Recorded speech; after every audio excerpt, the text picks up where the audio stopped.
Chapter 924. She lost. Nie Shuang swallowed his saliva and looked at Gu Yundong, then at the calligraphy in her hand. Then, she turned to look at the door. Qin Wenzheng's carriage was getting further and further away. Bao Lingyu's eyes were wide open as well. Even Madame Dai, who was standing at the side, had a look of astonishment on her face. She had heard what Qin Wenzheng and Gu Yundong said just now and felt that it was unreal. Even when facing her master, Qin Wenzheng was polite and steady. But when facing Gu Yundong, it was as if his composure did not exist at all. Be it his tone or expression, there was a hint of indulgence. It was as if she was his younger sister. He should take care of her and try his best to satisfy any requests. After a long time, Nie Shuang asked, "Sister Yundong, are you very familiar with that Lord Qin?" This familiarity was not like what they had guessed. It was not based on Xiao Qingyuan, the middleman. Gu Yundong nodded naturally and asked, "Will he come to my coming-of-age ceremony if he's not familiar with me?" Nie Shuang and Bao Lingyue both covered their faces. That's right, that's right. How could they have overlooked this? If he only had a good relationship with Xiao Qingyuan, even if Gu Yundong and Xiao Qingyuan were engaged, Qin Wenzheng would not have had to come personally to attend the coming-of-age ceremony. At most, he would have asked his wife, Madame Gu, to bring their daughter over. Only when he had dealings with Gu Yundong himself would he be so prudent to bring his family to her door. He did not leave immediately after the coming-of-age ceremony. Moreover, what did Mr. Qin say before he left? He said that she didn't have to worry about Gu Dajiang's exam. It was just that. This was a little different from what Nie Shuang and the others had imagined. They had clearly heard that Qin Wenzheng was a rather cold and arrogant person, but they could not tell it all just now. That wasn't right either. When he rejected Lu Wei, he was very clean and cold. Gu Yundong did not know what they were thinking. If she could hear them, she would definitely despise them. Qin Wenzheng? Arrogant? What did that have to do with anything? Nie Shuang felt a little regretful. If she had known that Gu Yundong and Qin Wenzheng were so familiar, she would have taken the opportunity to say a few words to Qin Wenzheng. At least her idol would know her. Bao Lingyue was still a little puzzled. Yundong, since you and Lord Qin are friends, then why did you two speak as if you were very resentful just now? Speaking of this, Gu Yundong started to hold a grudge. Because he just tricked me yesterday. Let me tell you, Qin Wenzheng is indeed quite good-looking, but we can't judge people by their appearance. Some people are very... Before she could finish speaking, Nie Shuang suddenly exclaimed, "He tricked you. Sister Yundong, you're already so smart, but Mr. Qin actually tricked you." As expected, a genius is indeed a genius. A man like Mr. Qin, who is not only handsome but also talented, is really rare in the world. That's right. He can trick Yundong. His brain is indeed very useful. Gu Yundong was speechless. Was that the main point? Was that it? Isn't your fan filter too strong? She wanted to say that Qin Wenzheng was sinister and cunning. You two ignorant girls, don't be deceived by his appearance. In the end, you actually interpret sinister and cunning as talented and meticulous? She was the one who had lost. Goodbye. Gu Yundong stuffed the two pieces of calligraphy into their arms and returned to her room. She didn't want to talk. If you find any errors, ads pop up, ads redirect, broken links, non-standard content, etc., please let us know. Report so we can fix it as soon as possible. Chapter 925. Visit. After the coming-of-age ceremony, Gu Yundong felt much more relaxed. Nie Shuang and Bao Lingyue finally calmed down after being excited for a long time with Qin Wenzheng's calligraphy. They did not plan to leave yet and asked Gu Yundong to bring them around the village. They would rest for 2 days before returning to the prefectural city. It was the same for Madame Dai. It was rare for her to come out, and it was quite quiet in this countryside. For the past 2 days, she felt refreshed, especially when it came to what she wanted to eat. She could go to the backyard to pick it herself. This feeling of doing it personally made them feel exceptionally novel. As for Gu Dajiang, he didn't dare to slack off at all because he had to take the preparation scholar exam in February. Although he was confident and Qin Wenzheng said that there was no problem, he was still crazily absorbing all kinds of knowledge. Therefore, he still had to return to the prefecture capital's Tian High Academy. On the other hand, Madame Yang and Kiki stayed behind. It would be the new year in a month or so. There was no need to travel back and forth on such cold days. Gu Dajiang would have felt sorry for them. Therefore, on the morning of the second day of the coming-of-age ceremony, only Gu Dajiang, who was going to continue studying at Tianhai Academy, and Gu Dafeng, who was going back to take care of Bian Han, left the Gu family. After the two of them left, Nie Shuang and Bao Lingyue held Gu Yundong's hand, wanting her to show them around. It was rare for them to come here, so Gu Yundong naturally had to play the role of a host. She brought them around the village. Actually, the villages were similar. However, because the lives of the people in Yongfu village were getting better and better, many houses had been renovated and looked much newer. As such, the village richer than the other villages. However, this road. After Nie Shuang almost sprained her ankle for the second time, she finally could not help but sigh. This road is a little bad. If only it was as flat as the road in the prefecture capital. She had almost stepped on dog excrement just now. Gu Yundong lowered her eyes and looked at the uneven road. She seemed to be in deep thought. Then, she brought the three of them to the workshop to take a look. Nie Shuang was very excited. Your workshop is interesting. It's actually divided into several areas. It's simple and clear. It looks clean. Gu Yundong was not worried that they would learn it after a rough tour. The method of jam and preserved fruits was not a secret. Many people knew it. Her shop's business was good because of the different ingredient. At least for now, no shop sold products made of white sugar like hers. However, Gu Yundong did not bring them to the area where the white sugar was produced. She only let them take a look at the finished product. However, Nie Shuang and Bao Lingyue were still extremely excited to see so much white sugar at once. Their eyes lit up and they almost pounced on it.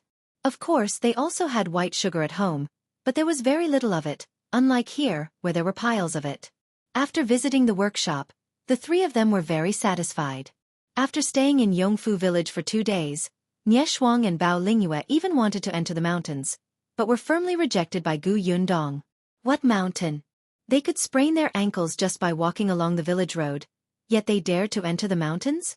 She was probably going to carry them back. Nie Shuang pouted. I've climbed mountains before. Mountains with steps, right? Gu Yundong glanced at her. Nie Shuang. Nie Shuang was very disappointed that her wish was not fulfilled. However, she had already stayed here for a few days. It was indeed time to go back. The next morning, the three of them packed their bags and left Yongfu village happily with a lot of stuff that Gu Yundong had given them. Gu Yundong sent them to the village entrance. When she returned, she looked up and saw a messenger pigeon flying over her head. If you find any errors, ads pop up, ads redirect, broken links, non-standard content, etc., please let us know report so we can fix it as soon as possible. Chapter 926. Rejected. Not going a messenger pigeon? Gu Yundong raised her eyebrows and followed the messenger pigeon. As expected, it stopped outside Shao Qingyuan's courtyard. She walked in directly. The messenger pigeon was indeed standing outside the courtyard. A Mao was feeding it with the millet. When he saw Gu Yundong enter, he immediately greeted her. Miss, are you here to look for young master? Young master is in the study. Yes, I'll go in and take a look. Gu Yundong reached out to touch the messenger pigeon before continuing inside. Shao Qingyuan had indeed just opened a letter from the pigeon's leg. There was a large number of words written in the letter. Most of them were praise for him, while the other half conveyed a message. Let him go to the capital. This pigeon belonged to Dr. Song Dejiang. Shao Qingyuan had never met Dr. Song, but they knew each other's existence. Gu Yundong had seen that Shao Qingyuan was talented in medicine, and had a photographic memory of the medical book that Dr. Song had given him. He developed a good medicine for internal injuries according to the medical book. After other medicines were successful, Gu Yundong wrote a letter to Song Dejiang and asked him to send several medical books. Later on, Shao Qingyuan opened his own pharmacy. He directly contacted Song Dejiang about medicine. After a while, the two of them became familiar with each other. Gradually, Song Dejiang admired Shao Qingyuan even more. This messenger pigeon was the way the two of them communicated. Recently, Shao Qingyuan had been researching on the cowpox vaccination method to deal with smallpox. He had not told Song Dejiang about this before because Yundong had racked her brains to think of a way to make a contribution to the emperor. Before he succeeded, he had to keep it a secret. However, after they reported this matter to Qin Wenjing a few days ago, The latter quickly sent the letter to the capital. Since the emperor knew, Song Dejiang naturally knew too. As a result, he immediately sent a pigeon to ask Xiao Qingyuan to make a trip to the capital where the two of them would discuss the cowpox vaccination method in detail. However, after Xiao Qingyuan finished reading the letter, he frowned. After a pause, he took a brush and paper from the side with a cold expression and wrote a single word on it: no. Just as he finished writing, Gu Yundong came in. When she saw such a huge word on the paper, she was stunned for a moment and asked, "What's wrong?" Xiao Qingyuan didn't hide it from her. Song Dajiang asked me to go to the capital, but I rejected him. It would be the new year in a month or so. He was not willing to go to the capital at this time. It was so cold that he could not even make it back for the new year. After saying that, he folded the paper and compressed it into a small roll. Then, he asked Amao to bring the messenger pigeon in and stuffed the roll into the small bamboo tube tied to the messenger pigeon's leg. The paper was too big and it took some effort to stuff in. Gu Yundong silently turned her head. "Brother Xiao, you only wrote a single word. Actually, there was no need to use such a large piece of paper." "Really?" When Song Dajiang received such a thick scroll later, he would think that you had a lot to say. When he opened it and read it, he would definitely jump in anger. After stuffing the paper in, Xiao Qingyuan let go. Amao was about to go out when there was a sudden sound outside. The three people in the study turned around and saw another messenger pigeon on the windowsill, jumping. There was also a small bamboo tube tied to its leg. Gu Yundong and Xiao Qingyuan looked at each other. "This is still Dr. Song's messenger pigeon, right?" "Yeah." Amao quickly carried the messenger pigeon over and took out the note from the bamboo tube. "If you find any errors, ads pop up, ads redirect, broken links, non-standard content, etc., please let us know report so we can fix it as soon as possible." Chapter 927. Advice. Xiao Qingyuan frowned. As expected, it was from Song Dajiang. As if he knew that Xiao Qingyuan would reject his previous letter, he went straight to the point. "Kid, the cowpox vaccination method is very important. It concerns the lives of the people in the world. You have to come to the capital. Even if you reject me now, someone will definitely come to invite you personally in a few days. I'll wait for you here. Don't worry, a house has been prepared. You'll have a place to stay the moment you come." Xiao Qingyuan frowned tightly. Indeed, one after another. He should have known that once the cowpox vaccination method reached the capital, he would not be able to stay out of it. Gu Yundong dragged Qin Wenjing out and whipped him again in her heart. If he had told them earlier that Xiao Qingyuan was not the third young master of the Tao family, they would not have revealed the cowpox vaccination method at this time. Perhaps when things became clearer, or when they had some ideas, they would send a pigeon to Song Dajiang and give him a headache. Both of them knew that Xiao Qingyuan's trip to the capital was inevitable. Gu Yundong was reluctant. "When are you leaving?" Xiao Qingyuan was even more unhappy. "Then let's wait for someone to invite us before leaving." Gu Yundong nodded. The two of them originally thought that this would take at least a few days. They did not expect that the next afternoon, Qin Wenjing would bring two guests to the Xiao family. Looking at the travel-worn appearance of the two of them, he knew that they must have rushed over. It seemed that the current emperor really valued this important discovery. That made sense. If it was confirmed that the cowpox vaccination method could prevent smallpox, it would be a political achievement for him. In the future, it would probably be a very heavy mark in history. Moreover, for the civilians and the royal family, smallpox was fatal. No one could do anything to it. Since ancient times, many royal princes had died from smallpox. Therefore, the emperor was very anxious. Not to mention that it was not the new year yet. Even on the first day of the new year, Xiao Qingyuan had to make a trip to the capital. Gu Yundong had no choice but to prepare Xiao Qingyuan's luggage. Gu Yundong did not know how long this trip would take. For a moment, she wanted to go with them. The atmosphere between the two of them was a little silent. Qin Wenjing couldn't help but touch his nose and say softly, "Don't worry, it definitely won't be long. Although it's a long way to the capital, hasn't Xiao Qingyuan already succeeded? As long as he explains what he knows clearly, those imperial physicians will be busy with the rest." Gu Yundong could not help but glare at him again. Then, she turned around and continued packing Xiao Qingyuan's things. She prepared a lot of food for him and reminded him worriedly, "When you're outside, Don't eat anything random, especially those hard and stiff steamed buns. Don't eat them. It's not good for your stomach. Even in the wild, you should at least heat them with fire and eat them when they're hot. Xiao Qingyuan looked at her back and felt like his wife was helping him pack his things when he was going out.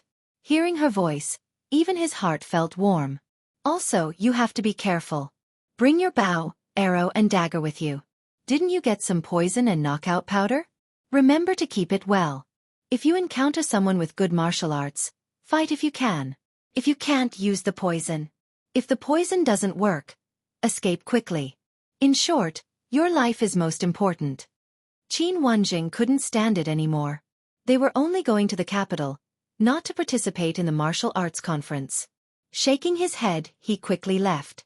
If you find any errors, ads pop up, ads redirect, broken links, non-standard content, etc., please let us know report so we can fix it as soon as possible. Chapter 928. Let's get married. As soon as Qin Wenjing left, Xiao Qingyuan went forward and hugged Gu Yundong from behind. Don't worry, I'll take good care of myself. You too. Wait for me at home. If you encounter anything that you can't resolve, look for Qin Wenjing. I'll take care of myself and come back as soon as possible. Also, the capital is big and has many good things. I'll also ask around to see if there's any news of by Musi. Gu Yundong lowered her head slightly and hummed. There are many high-ranking officials and nobles in the capital, and the waters are very deep. I wonder if anyone will find trouble with you. However, Qin Wenjing will definitely make arrangements for this. You don't talk much, but you still have to build a good relationship with the two people who escort you along the way. Ask more about the situation in the capital. You have to know what to do. Xiao Qingyuan's eyes lit up. He enjoyed her nagging. In the past, he really didn't talk much and almost didn't interact with anyone. Now he had changed. He had someone he cared about and he had opened a shop. As long as he was willing, basic socializing weren't difficult for him. Also, Gu Yundong suddenly became fierce as she spoke.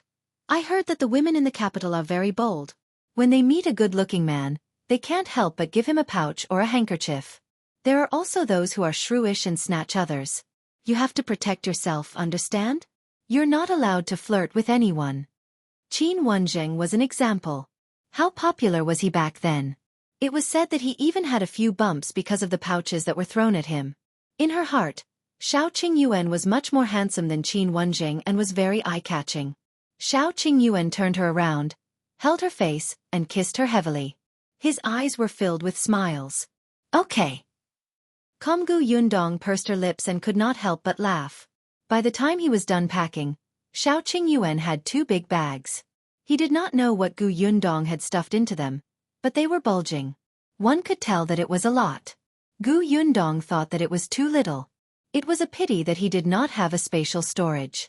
Otherwise, she would not have to work so hard.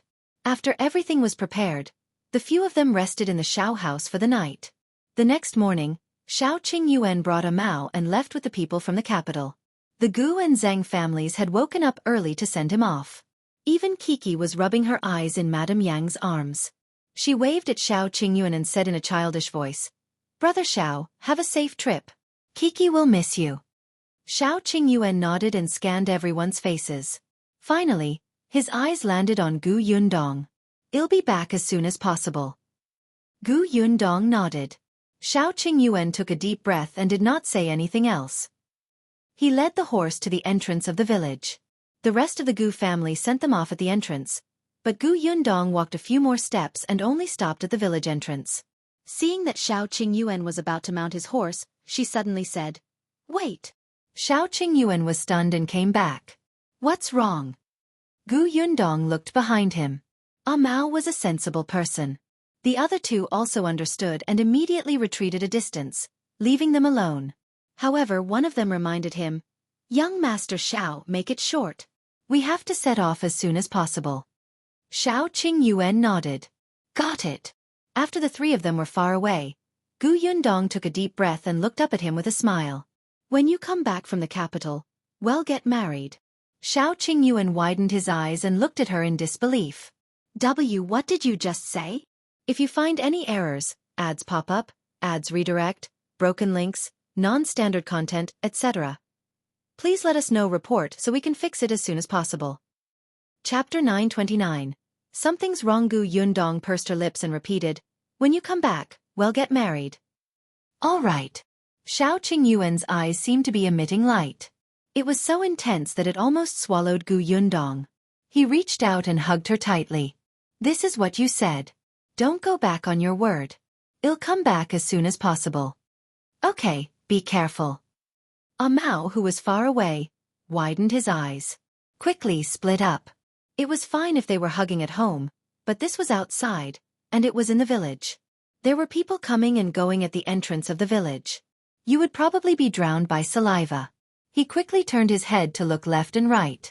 Fortunately, other than the two guards beside him, no one else passed by. However, the two guards were also shocked. Xiao Qingyuan and Gu Yundong quickly separated. He no longer hesitated and suddenly turned around to jump on the horse. Let's go. Calm. After saying that, he shook the reins first and the horse raised its hooves and rushed out. The three people behind him were stunned and hurriedly got on their horses to chase after him. Why was he suddenly so eager to leave?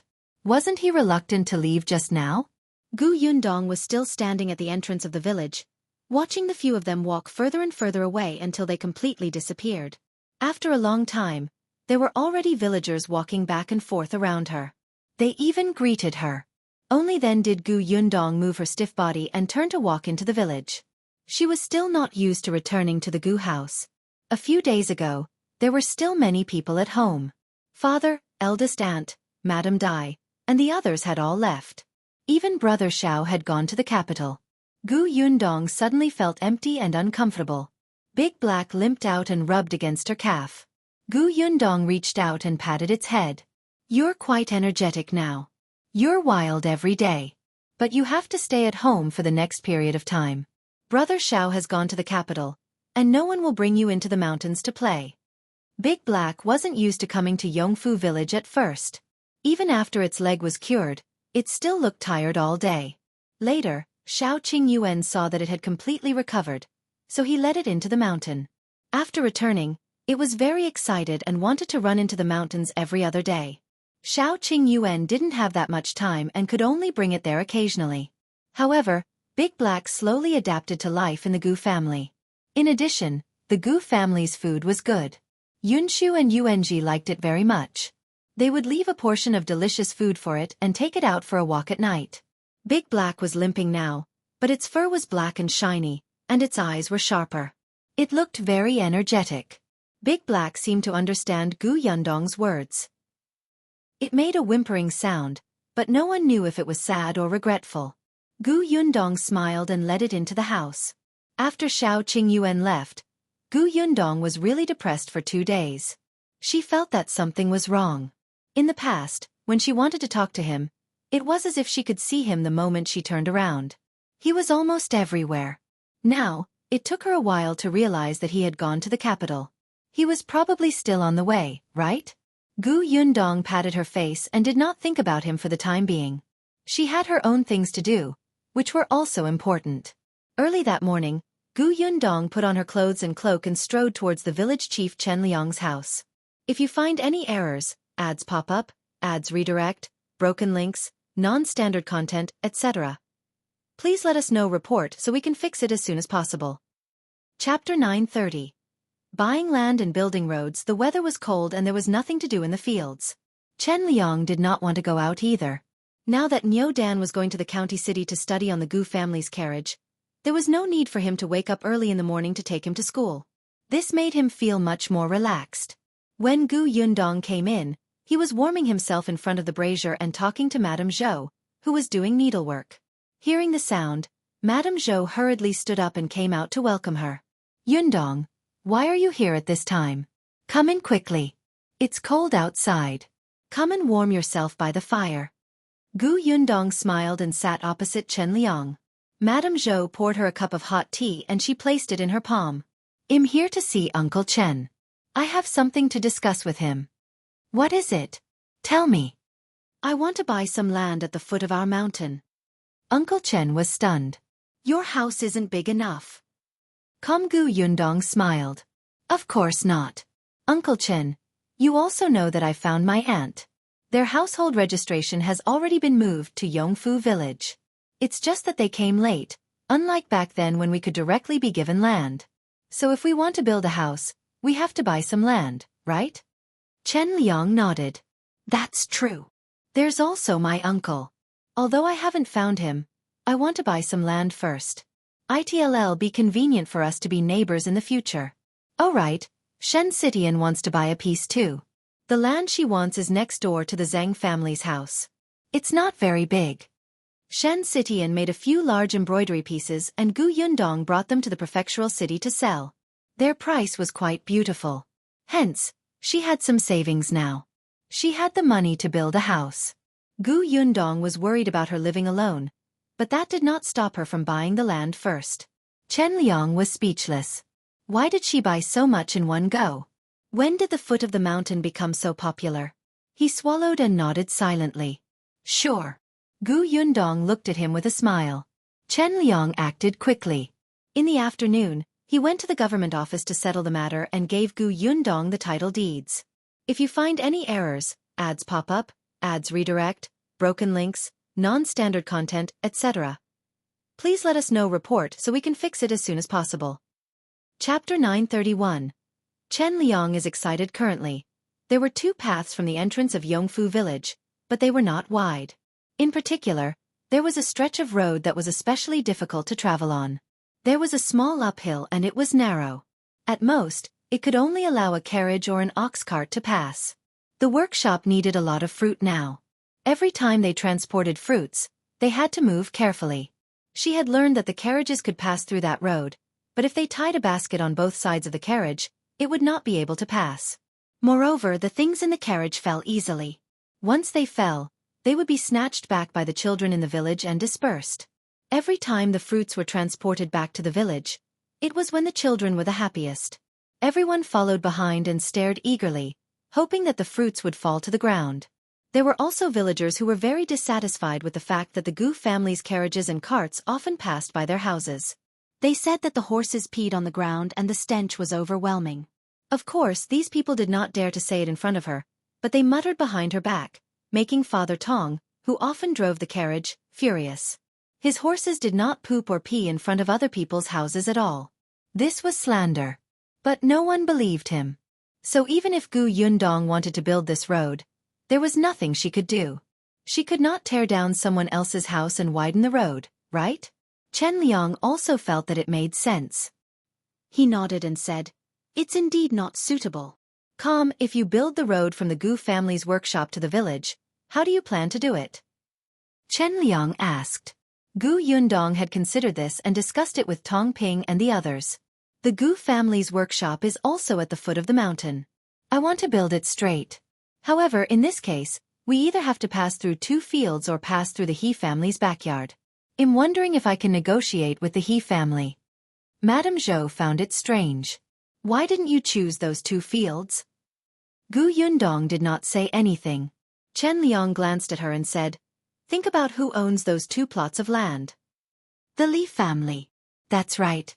Compared to the Li family, who had a grudge against Xiao Qingyuan, the He family was naturally the more suitable choice. Most importantly, the He family was poor. Their house was quite dilapidated, and there were not many fruits and vegetables planted in the courtyard. If she were to offer appropriate compensation, the other party might agree. As far as Madame Zhou knew, the He family was still relatively easy to talk to. If a road was built at their door, it would be extremely convenient for their family. Chen Liang took a sip of tea and nodded after a moment of silence. All right, I'll talk to the He family. Although you said that the road is built for the convenience of the Gu family's workshop, it's also a great kindness to the village. It's beneficial to Yongfu Village. The village has to come up with some rules. When this road was built, it would be convenient for the Gu family. However, the days in Yongfu Village were getting better and better. In the future, there would definitely be more and more families with carriages and ox carts. Even Chen Liang had been thinking of buying a mule cart some time ago. If he bought it later, he would definitely have to take the main road to make it convenient. Chen Liang was very excited as he thought about it. Constructing a road? Yongfu Village was about to have its own road. When he was the village chief, He was really too excited to be able to facilitate such a big event for the village. How about this? In the afternoon, I'll discuss with 6th grandfather and the others to see how to deal with this matter. You come too, and everyone will come up with ideas. Also, building the road is a huge matter. After we've discussed it, I still have to go to town and talk to the mayor. Gu Yundong nodded. Of course. You can't just build a road so rashly.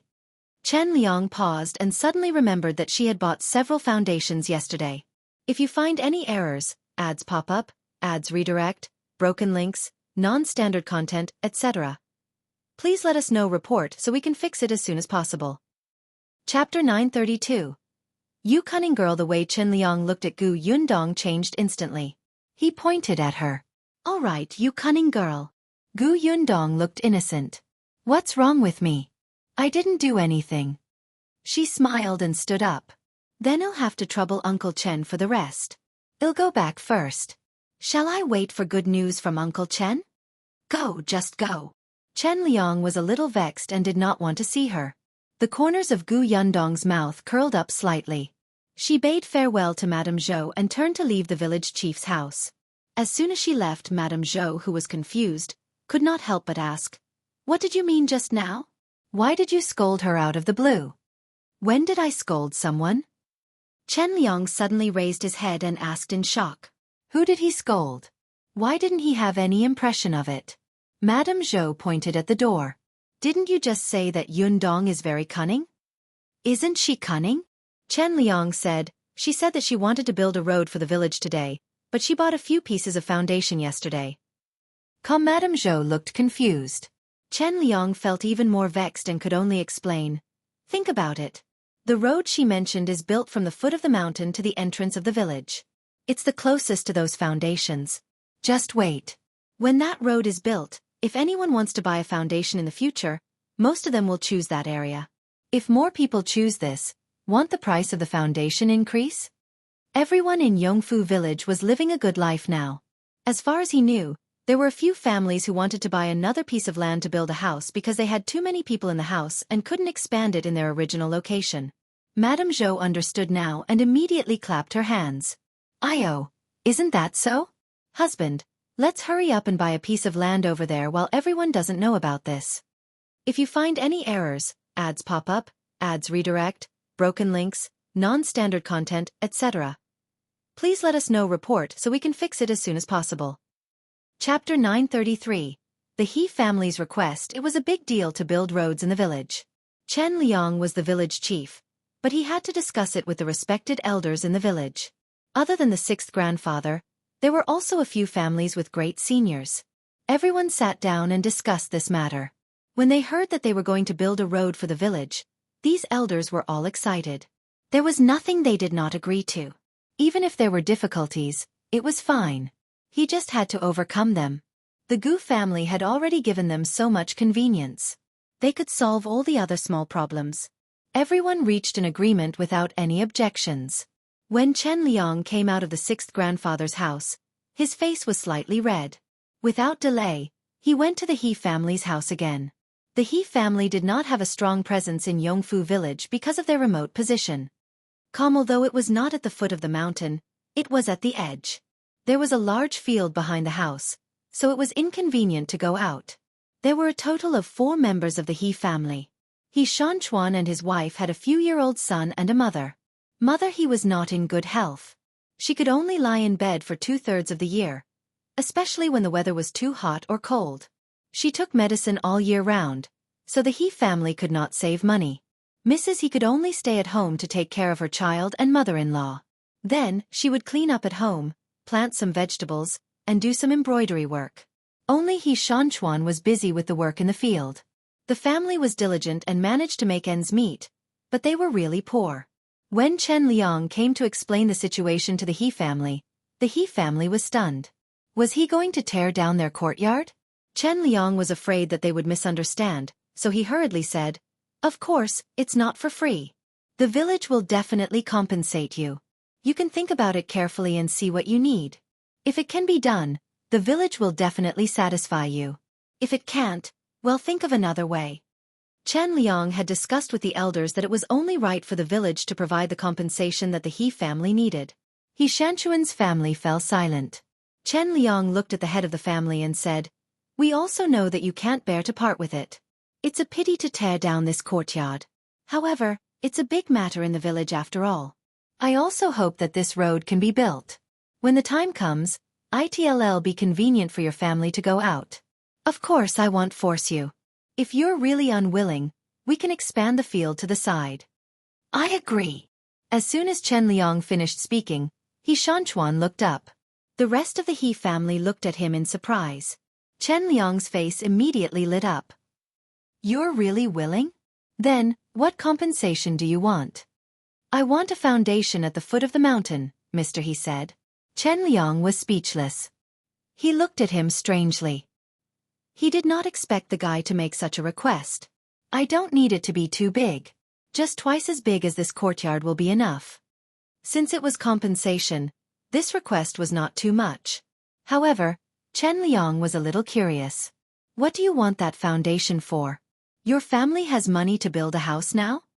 "No, but I can circle it out and plant some vegetables first. When there's money, I'll build it." Chen Liang thought about it and agreed. "All right, I'll bring you the title deed later." After the He family was done, Chen Liang left. He then went to the Gu house and told Gu Yundong about He Shanchuan's request. Gu Yundong was also a little surprised. She had no impression of the He family or He Shanchuan. If she had not encountered this incident during the road construction and specially asked Tong En, she would not have known that there was such a family in Yongfu village. If you find any errors, ads pop up, ads redirect, broken links, non-standard content, etc., please let us know report so we can fix it as soon as possible. Chapter 934. The Gu family's benevolence. However, He Shanchuan's request was not too much. Chen Liang had already settled the only difficult matter. Next he could start building the road. The next day, Chen Liang banged on the gong and drum, gathering everyone in the village to the grain sunning field. He stood on the steps and faced the curious and confused gazes of the villagers. He coughed lightly and said, "I've gathered everyone here today to announce something." "What's the matter? It's so early in the morning. I'm freezing to death." Chen Liang glared at that person and said, "Of course it's a good thing. If you're unwilling, go back and warm yourself up." "I was just joking. Uncle, don't mind me." That person quickly changed his face. When he heard that it was a good thing, he immediately became excited and did not feel cold anymore. He urged him, "What good thing? Uncle, quickly tell me." Everyone quickly let him speak. Moreover, they realized that not only was Chen Liang, the village chief, present, but even the sixth grandfather and the other elders were present. This was strange. What kind of good thing was it that even they, who usually did not like to go out, were here? Chen Liang looked around and said loudly, "Our village is going to build a road." "What, build a road?" The audience instantly buzzed and started whispering to each other. Someone could not help but ask, "Village chief, what's going on with this road construction?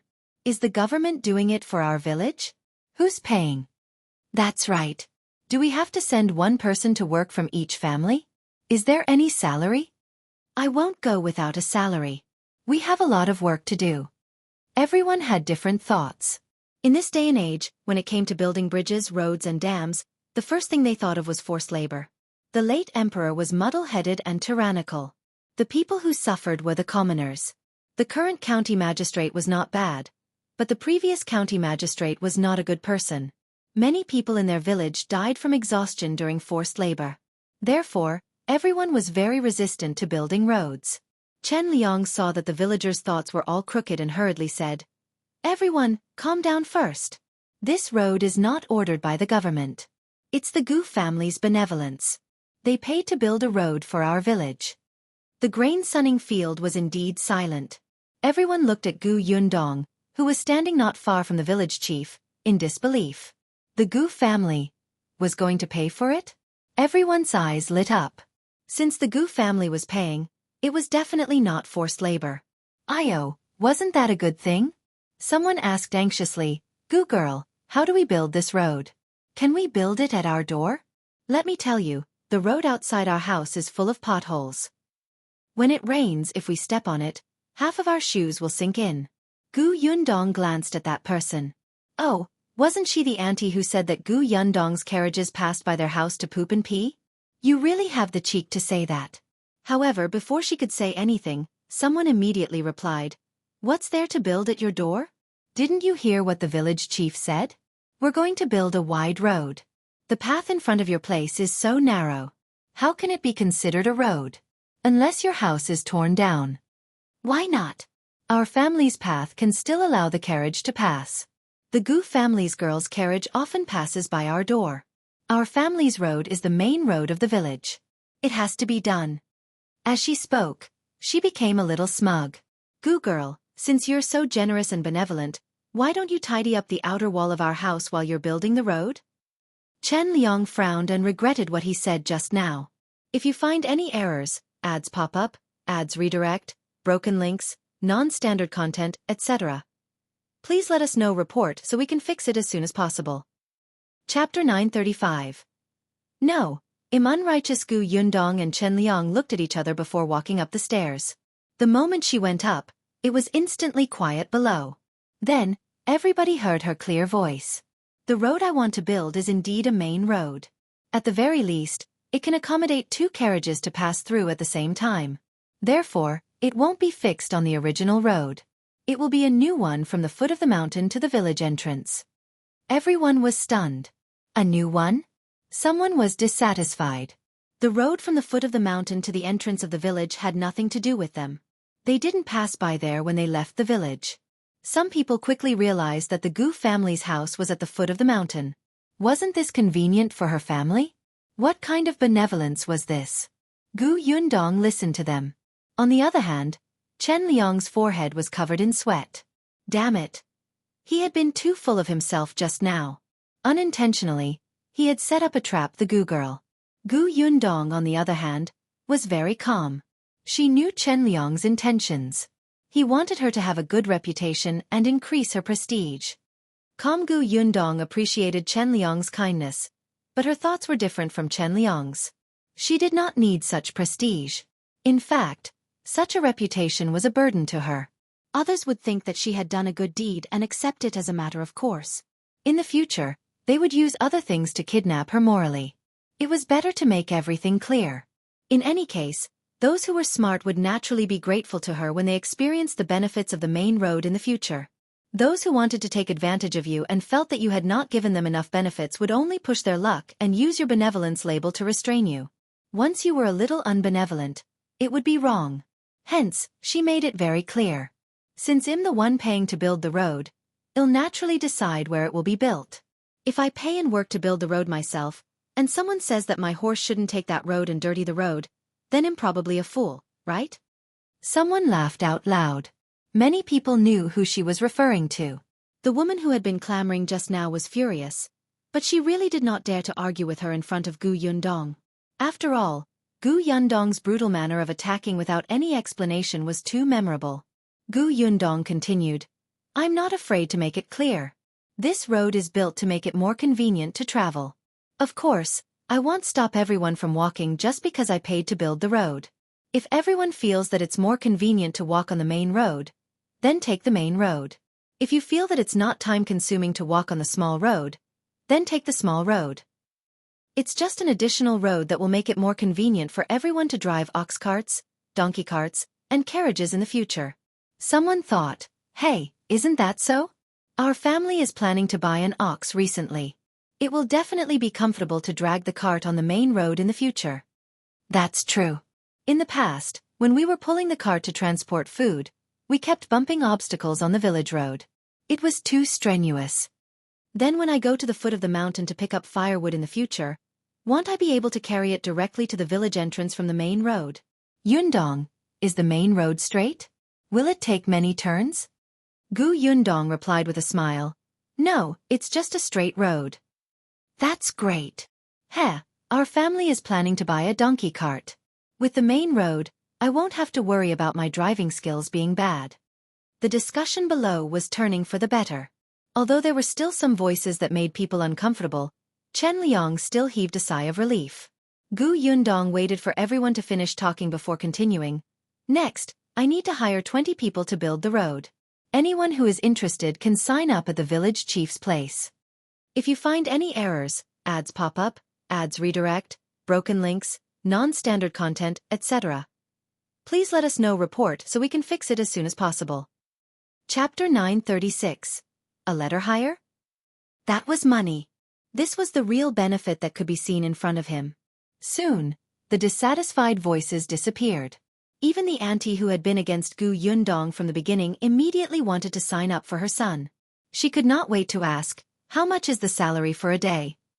However, Chen Liang also had a temper. She was the one who opposed most just now. Now, she still wanted to work? Dream on. He looked at the villagers and said, "Everyone quiet down first. We have to make things here first. It's best if we finish building the road before the new year, so we want young and strong people who are diligent. Those who are too old or too little, don't come and join in the fun." It wasn't the time for farm work, and many people were resting at home. Some people went to town or county to do short-term jobs. However, it was not easy to find short-term jobs, so it was easy to find 20 young men in the village. Not long after, the village chief registered their names and told everyone that the salary for a day was 50 copper coins, no food included. Calm, everyone, work hard. The Gu family isn't the only one who can take this road. Everyone in our village can take it. This is a road built for ourselves, so everyone has to perk up and build this road for me. Do you hear me? I hear you. Don't worry, village chief. We definitely won't be slacking. That's right, that's right. Our village is getting better and better. In the future, there will definitely be more and more ox carts. Everyone can use this road. Seeing that everyone had such an understanding, Chen Liang was relieved. He brought these 20 people to take a look at the positions and choose the leader. Unfortunately, Feng Danning was not around. He was still renovating the houses in the prefectural city. Otherwise, it would be best for him to take the lead. However, there was also an experienced master who was good at building roads. It was the same for him to lead the way. Among these 20 people was He Shanchuan from the He family. There was nothing to do now. He Shanchuan originally wanted to enter the city to find work, but now that there was a job in the village, he did not have to make an extra trip. Gu Yundong did not care much about what happened next. On the road construction matter, Chen Liang was more concerned than her. He kept an eye on it early in the morning every day, as if he was afraid that something would happen. Fortunately, everyone was working hard and did not hesitate at all. Gu Yundong bought a lot of sand and stones and laid them flat on the ground. People wouldn't be afraid of mud on a rainy day. After building a part of the road, she specially let the carriage try it. As expected, it was much faster. After building the road for more than 20 days, it was almost done. At this moment, Gu Yundong received Xiao Qingyuan's letter. This letter was to inform her that he was safe. Xiao Qingyuan said that he had arrived in the capital and met Song Dajiang. The entire journey was safe. He ate and slept well. He remembered her words firmly in his heart without any illness or pain. Gu Yundong wanted to laugh when she read this, but the longing in her heart also spread. He had arrived in the capital so quickly, which meant that he must have been traveling at full speed. After reading the letter, she immediately picked up her brush and replied to him. She recounted what she had done these past few days and also told him about the road construction in the village. In the end, she wished him a happy new year in advance and told him to take care of himself and come back soon. Although they had been separated for a few days, it was quite interesting to have letters. Gu Yundong heaved a sigh of relief and felt much better. A month later, the road from the foot of the mountain to the entrance of the village was finally completed. If you find any errors, ads pop up, ads redirect, broken links, non-standard content, etc., please let us know report so we can fix it as soon as possible. Chapter 937. Envious. Everyone in Yongfu village was overjoyed. No matter what, this was a road that belonged to their Yongfu village and could allow 2 carriages to pass. This road was built before the new year. It was just nice for the relatives who visited after the new year. Everyone was excited. Even the people who had muttered their dissatisfaction on the meeting were very proud, especially when they went to their relatives and friends' houses. Everyone mentioned this road, making the villagers of the other villages jealous. On the day the road was completed, almost the entire village came out to take a walk on this road. However, Chen Liang stopped them. He bought firecrackers and placed them on a long bamboo pole. He got someone to light the primer and personally carried it all the way from the foot of the mountain to the entrance of the village. On this day, the entire Yongfu village was filled with joy, as if it was the new year in advance. Gu Yundong was also very happy. She took a lot of fruits and snacks for the jumping children to eat. Komyunka was very bold now. She swayed and actually wanted to follow behind Chen Liang to set off firecrackers. Gu Yundong was so frightened that she hurriedly carried her back. These firecrackers were blind. It would not be good if a child was injured. Many people from the neighboring village came to experience this main road. Even the workshop was suspended for 2 hours. Everyone came out to watch the fun. The main road was built outside their workshop. Wouldn't it be easier to commute in the future? Especially for the workers from other villages, they didn't have to worry about bumping into someone from the corner at night. They felt much safer. The main road was built, and many people were grateful to the Gu family. After all, it was really convenient. Furthermore, they could go to other villages to brag to others. The village chief of the neighboring village was so envious that his eyes turned red. Every time he met Chen Liang, he would be very unhappy when he saw the guy's smug expression. "You're just lucky. If the Gu family had settled in our village back then, you would be the one jealous of us now." Chen Liang snorted. Forget it, there was a big road in his village. He would be magnanimous and not argue with such a pitiful person. There were unexpectedly many people walking on this new road. On the third day, Gu Yundong also drove the carriage out of Yongfu village. It was almost the new year, and she planned to go to the county to buy things.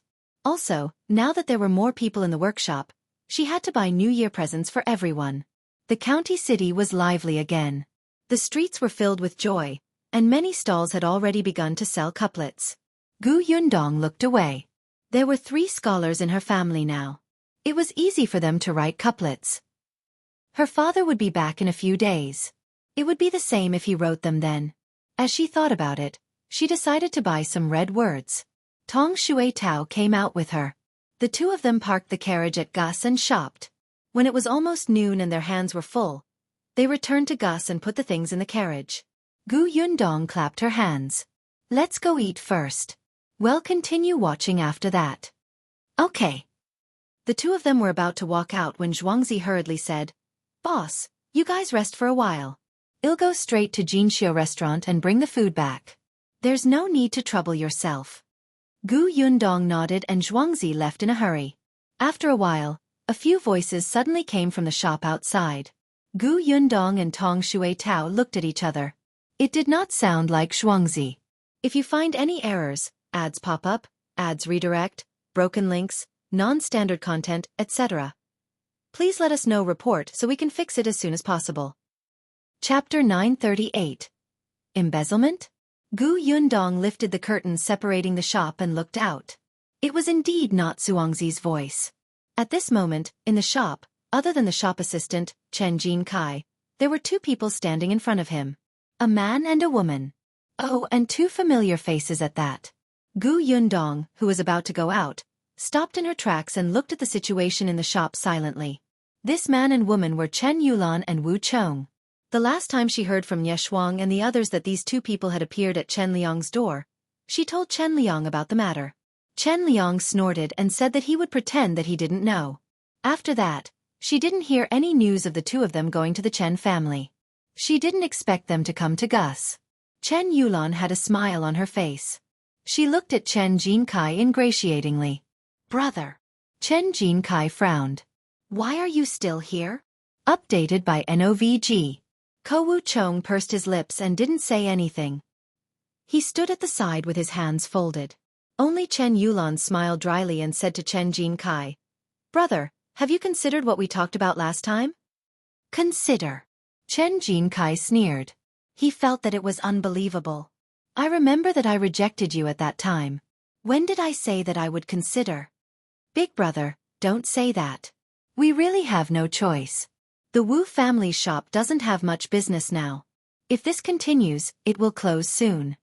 The Wu family shop was a small grocery store in town. It used to have a good business, so the Wu family always acted arrogantly. They looked down on country bumpkins like the Chen family. If Chen Jinkai hadn't been the manager of a workshop in town, he wouldn't have married Chen Yulan. But now, the grocery store's business was getting worse and worse. At the end of the day, it was also very related to the Chen family. Jingyuan town wasn't very big to begin with, and Niu Dan matter had caused a storm in the city. Even the families near the grocery store learned about this matter, and knew that his mother had slandered Niu Dan for stealing. News of this spread like wildfire. Not long after, the grocery store's business plummeted. Many people said that they did not dare to enter the shop to buy things, afraid that they would be slandered as thieves.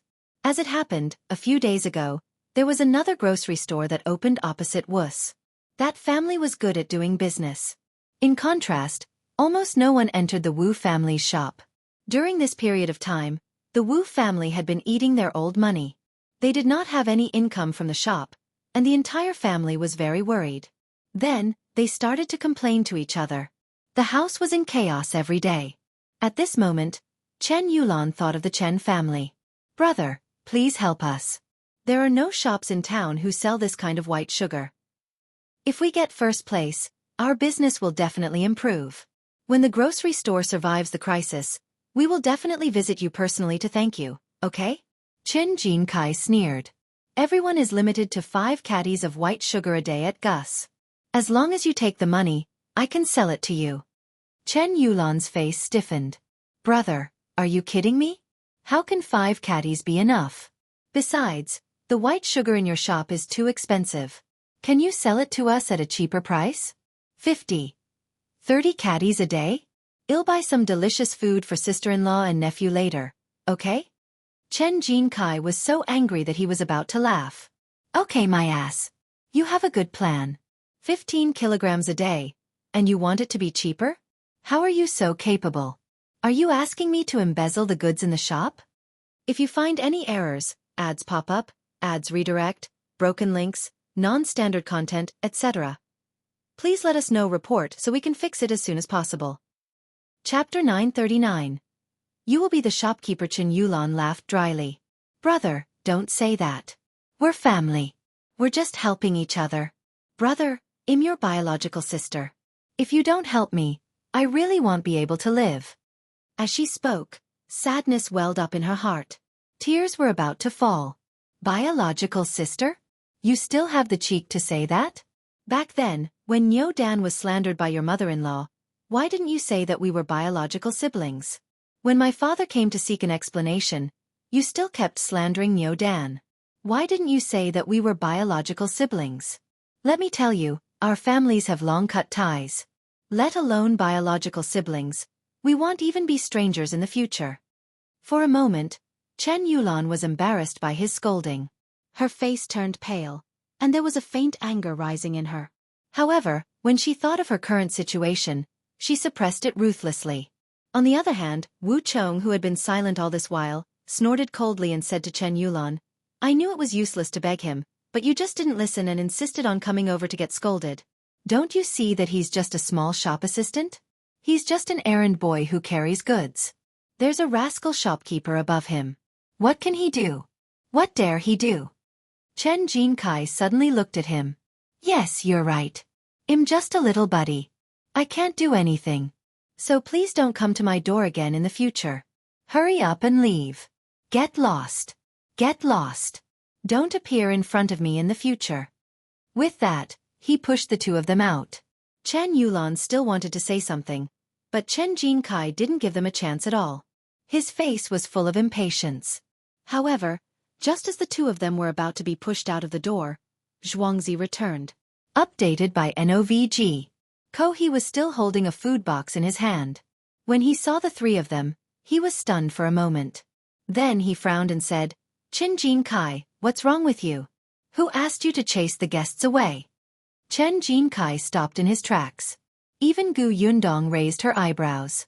Tong Shui Tao, who was at the side, whispered, "What's wrong with Zhuangzi? Doesn't he know Chen Yulan? He already knows that she's not a good person, yet he's still helping her. Don't tell me he's deliberately finding trouble with Chen Jinkai?" Gu Yundong waved her hand. "Just watch." Actually, the 3-month trial that she had agreed on with Zhuangzi had been over. However, it was almost the new year. In addition, Lan Huar would be getting married soon, so he might as well wait for another 2 months and go to the prefectural city with Jiang Bao after the new year. Therefore, Zhuangzi was still the shopkeeper of Gus' shop, but he stayed in the backyard most of the time and let Chen Jinkai take charge. But Gu Yundong had a vague feeling that Zhuangzi might have postponed the time because he was addicted to being a shopkeeper. Chen Yulan was a little flustered because of Zhuangzi's arrival. They had actually been standing outside the shop for a long time. After confirming that Zhuangzi was not around, they came in to look for Chen Jinkai. Unexpectedly, Zhuangzi returned at this critical juncture. On the other hand, Wu Chong was a little happy. Anyway, the matter couldn't be done, and Chen Jinkai didn't give them any face at all and wanted to chase them away. Naturally, he was happy to see Zhuangzi reprimanding Chen Jinkai. Therefore, he seemed to have a common enemy and added, "That's right. Who gave you the guts to chase the customers out? It's not that I want to say this, but your shop assistant's attitude is a little too bad." Zhuangzi nodded. "That's right. What right does a small shop assistant like you have to chase a guest away? If you want to chase someone away, it should be the shopkeeper. After I leave and you become the shopkeeper, it will be your turn to do this. If you find any errors, ads pop up, ads redirect, broken links, non-standard content, etc., please let us know report so we can fix it as soon as possible." Chapter 940, A Warning Beforehand. Gu Yundong, Tong Shui Tao. The other 3 people in the shop were speechless. Wu Chong was the first to react. He suddenly looked up at Zhuangzi. You're leaving after the new year?" Then, he pointed at Chen Jinkai. "He's here to be the shopkeeper?" The shop assistant was very different from the shopkeeper. Updated by Ov. Ko. The entire shop was run by the shopkeeper, and the accounts were also managed by the shopkeeper. When dealing with customers, it was also the shopkeeper, let alone the salary. Wu Chong suddenly looked at Chen Jinkai. "Are you going to be the shopkeeper of Gus after the new year?" Chen Jinkai sneered. "This is our shop's business. What does it have to do with you? Hurry up and leave." "Didn't I tell you? The shop assistant can't chase the customers away, but I can." Zhuangzi interrupted him and stuffed the food box into his hand. Then he waved his hands. "Go, hurry up and leave. If you don't leave, I'll beat you with a broom." "Hey you!" Wu Chong was furious. At this moment, Jiang Bao, who was next door, also came over to help. He held 2 large brooms in his hands and threw them to Zhuangzi. After that, the 2 of them swept Chen Yulan and Wu Chong away like they were sweeping trash. Wu Chong was still a little indignant. He still wanted to ask if Chen Jinkai would be the shopkeeper of Gus after the new year. If that was the case, wouldn't he have offended him for nothing? Updated by NOVG. Ko. For a moment, he regretted it. It was Chen Jinkai's fault for not making things clear. If he had told him earlier, the 2 families would not have fallen out so badly. Chen Yulan was even more vexed. Her eldest cousin was about to become a shopkeeper. Moreover, he was the shopkeeper in the county city. He was much more dignified than the manager of the town. She heard that Gus was now in the prefectural city. In that case, would eldest cousin still be able to go to the prefectural city in the future? The couple had different thoughts, but neither of them could stay and talk. It really hurt when the broom hit them. Coupled with the pointing by the passers-by, the 2 of them quickly buried their heads and ran. Zhuangzi snorted and returned the broom to Jiang Bao before returning to the shop. Chen Jinkai looked at him speechlessly. "Why did you tell them that I'm going to be a shopkeeper after the new year? Would they give up? Won't they know if we don't tell them? They'll have to know sooner or later. I might as well tell them now. At least I can give you a hand if they come again." Gu Yundong opened the curtain and walked out. What Zhuangzi said makes some sense. It doesn't matter if you say it earlier or later. "Boss." Chen Jinkai was a little ashamed. "I caused you trouble. This isn't trouble. Who doesn't have a few annoying relatives? You've already cut ties with them, but they're still shameless enough to come knocking on your door. This can only mean that they're thick-skinned. However, I have to remind you in advance. You have to know this in your heart. If you really can't resist their threats and temptations and harm the interests of Gus, I won't be polite either. When the time comes, not only will you be fired, but I won't even hire your brother either." Although it was a little inhumane to do so, Gu Yundong had to explain the seriousness of the matter to him. As expected, Chen Jinkai immediately put on a serious expression. Don't worry, boss. Not to mention that we have cut ties now. Even if we are close, I won't do such a heinous thing. That's good. Gu Yundong believed this. After all, Chen Jinkai had reminded him that someone wanted to harm her mother. If you find any errors, ads pop up, ads redirect, broken links, non-standard content, etc., please let us know report so we can fix it as soon as possible. Chapter 941. Follow-up. Gu Yundong did not care about this matter anymore. She left it all to Chen Jinkai to it. However, the Wu family was after her shop, so Gu Yundong still paid some attention to this matter. It was said that Chen Yulan and her husband hadn't come to the shop since that day. However, they were secretly asking if Chen Jinkai would become the shopkeeper. Unfortunately, not many people knew about this matter. They could not obtain any substantial information. Hence, they could only ask around if Zhuangzi would go to the prefectural city after the new year. Many people knew about this. After all, many things had to be arranged before Zhuangzi left. After obtaining the exact news, they were no longer in a hurry. They seemed to want to wait until Chen Jinkai became the shopkeeper before persuading him. Updated by Ov. Ko. However, the Chen family had to be visited. It was said that on the second day of the Lunar New Year, Chen Yulan came to visit with the members of the Wu family. However, Chen Liang did not have a good impression of their family and did not even let them in. However, the Wu family refused to leave, especially Auntie Wu. She cried and repented outside, causing many people to go out to watch the commotion. It would not be a big deal if the villagers saw this. After all, many people knew about the grudge between the two families. However, it was the new year, and many families had relatives and friends as guests. They could not afford to lose face. Therefore, Chen Liang could only invite her in. Once she entered, Auntie Wu apologized sincerely. She apologized to Chen Liang and his wife, to Chen Jinbao and his wife, and even to Niu Dan. One could tell at a glance that she regretted her actions and had turned over a new leaf. In addition, the other members of the Wu family had also humbled themselves. It was the new year, so no one could say anything cold or hard. Moreover, Chen Yulan was the only daughter of Chen Liang's younger brother. Hearing her mention her father when he was alive, Chen Liang could not help but feel a little guilty. Seeing that his parents' attitude had softened, Chen Jinkai was furious. Updated by NOVG. Ko. He thought that Chen Yulan and her husband would look for him in the shop. He didn't expect them to have designs on his family. He exposed their purpose on the spot. Chen Yulan denied it, but Chen Liang naturally believed in his son. He immediately stood up and threw out all the things they had brought, and drove the Wu family out, regardless of whether the people outside would laugh at him. The Wu family was embarrassed and was furious with the Chen family. Moreover, Chen Liang's words were very ruthless. He said in front of his relatives and neighbors, "In the future, this family has nothing to do with the Chen family. In the future, if they enter the village, chase them out." It was said that the Wu family had never appeared in Yongfu village again. Of course, this was all in the future.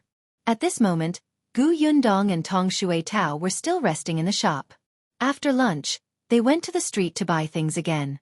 New clothes for the new year had already been prepared, so there was no need to buy them. Firecrackers and fireworks were still needed, especially fireworks. The children especially liked to watch them. They had already bought the lanterns, paper scissors, and red candles in the morning. They had to prepare melon seeds, peanuts, dried goods, tea, and drinks first. Sweets and fruits were available at home. As for the rice cake, tofu and dumplings, she could slowly make them in the next few days. She could buy and kill the chicken, duck, and fish before the new year. With this in mind, her family's New Year goods were almost ready. Next, it was time to prepare something else. Gu Yundong brought Tong Shui Tao into a clothing store. If you find any errors, ads pop up, ads redirect, broken links, non-standard content, etc., please let us know report so we can fix it as soon as possible. Chapter 942. Annual Party and Lottery. Tong Shui Tao found it strange. "Miss, haven't you almost bought everything? Why are we going to the cloth shop? Isn't the workshop going to rest in 2 days? It's time to prepare New Year presents for them." This year, the workshop would stop a few days earlier than last year, so everyone could prepare early for the new year.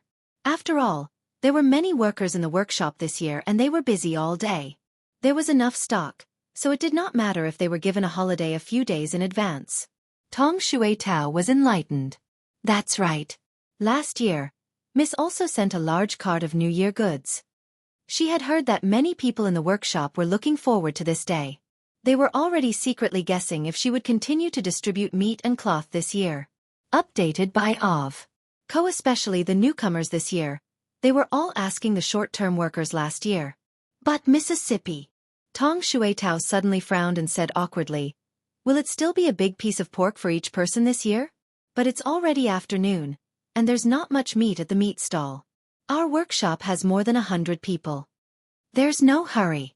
I'll get Tongan to come over and buy it later. There are more than 100 people. I'm afraid we have to order 2 big fat pigs in advance. Let's buy the things we want for the annual party today. Tong Shuai-Tao was stunned, and confusion flashed across her face. Annual party? Miss, what is an annual party? It is the last gathering before the new year. We'll eat together, chat, play games and so on. Of course, there was also the lucky draw. Gu Yundong was very happy to hold such a New Year celebration to make everyone happy. They had worked hard for an entire year. On the last day, they could relax and then go home happily to celebrate the new year. At this moment, what she wanted to buy was the prize for the lucky draw. Tong Shuai-Tao became excited, and her face turned slightly red. Miss, you're saying that more than 100 people will be eating and chatting together? How spectacular is that? Updated by NOVG. Co-spectacular? The corners of Gu Yundong's mouth twitched. Looking at Tong Shuai-Tao's excited expression, she seemed to be looking forward to it. Gu Yundong quickly bought the goods and returned to Yongfu village with Tong Shuai-Tao. Before leaving, she said to Zhuangzi and Chen Jin-Kai, you guys close early on the 26th. Go back to the village and let's have a meal together. The two of them were at a loss. A meal? However, the two of them immediately nodded, indicating that they would go back early. On the other hand, Tong Shuai-Tao winked at the two of them before she left, looking mysterious, making the two of them even more confused.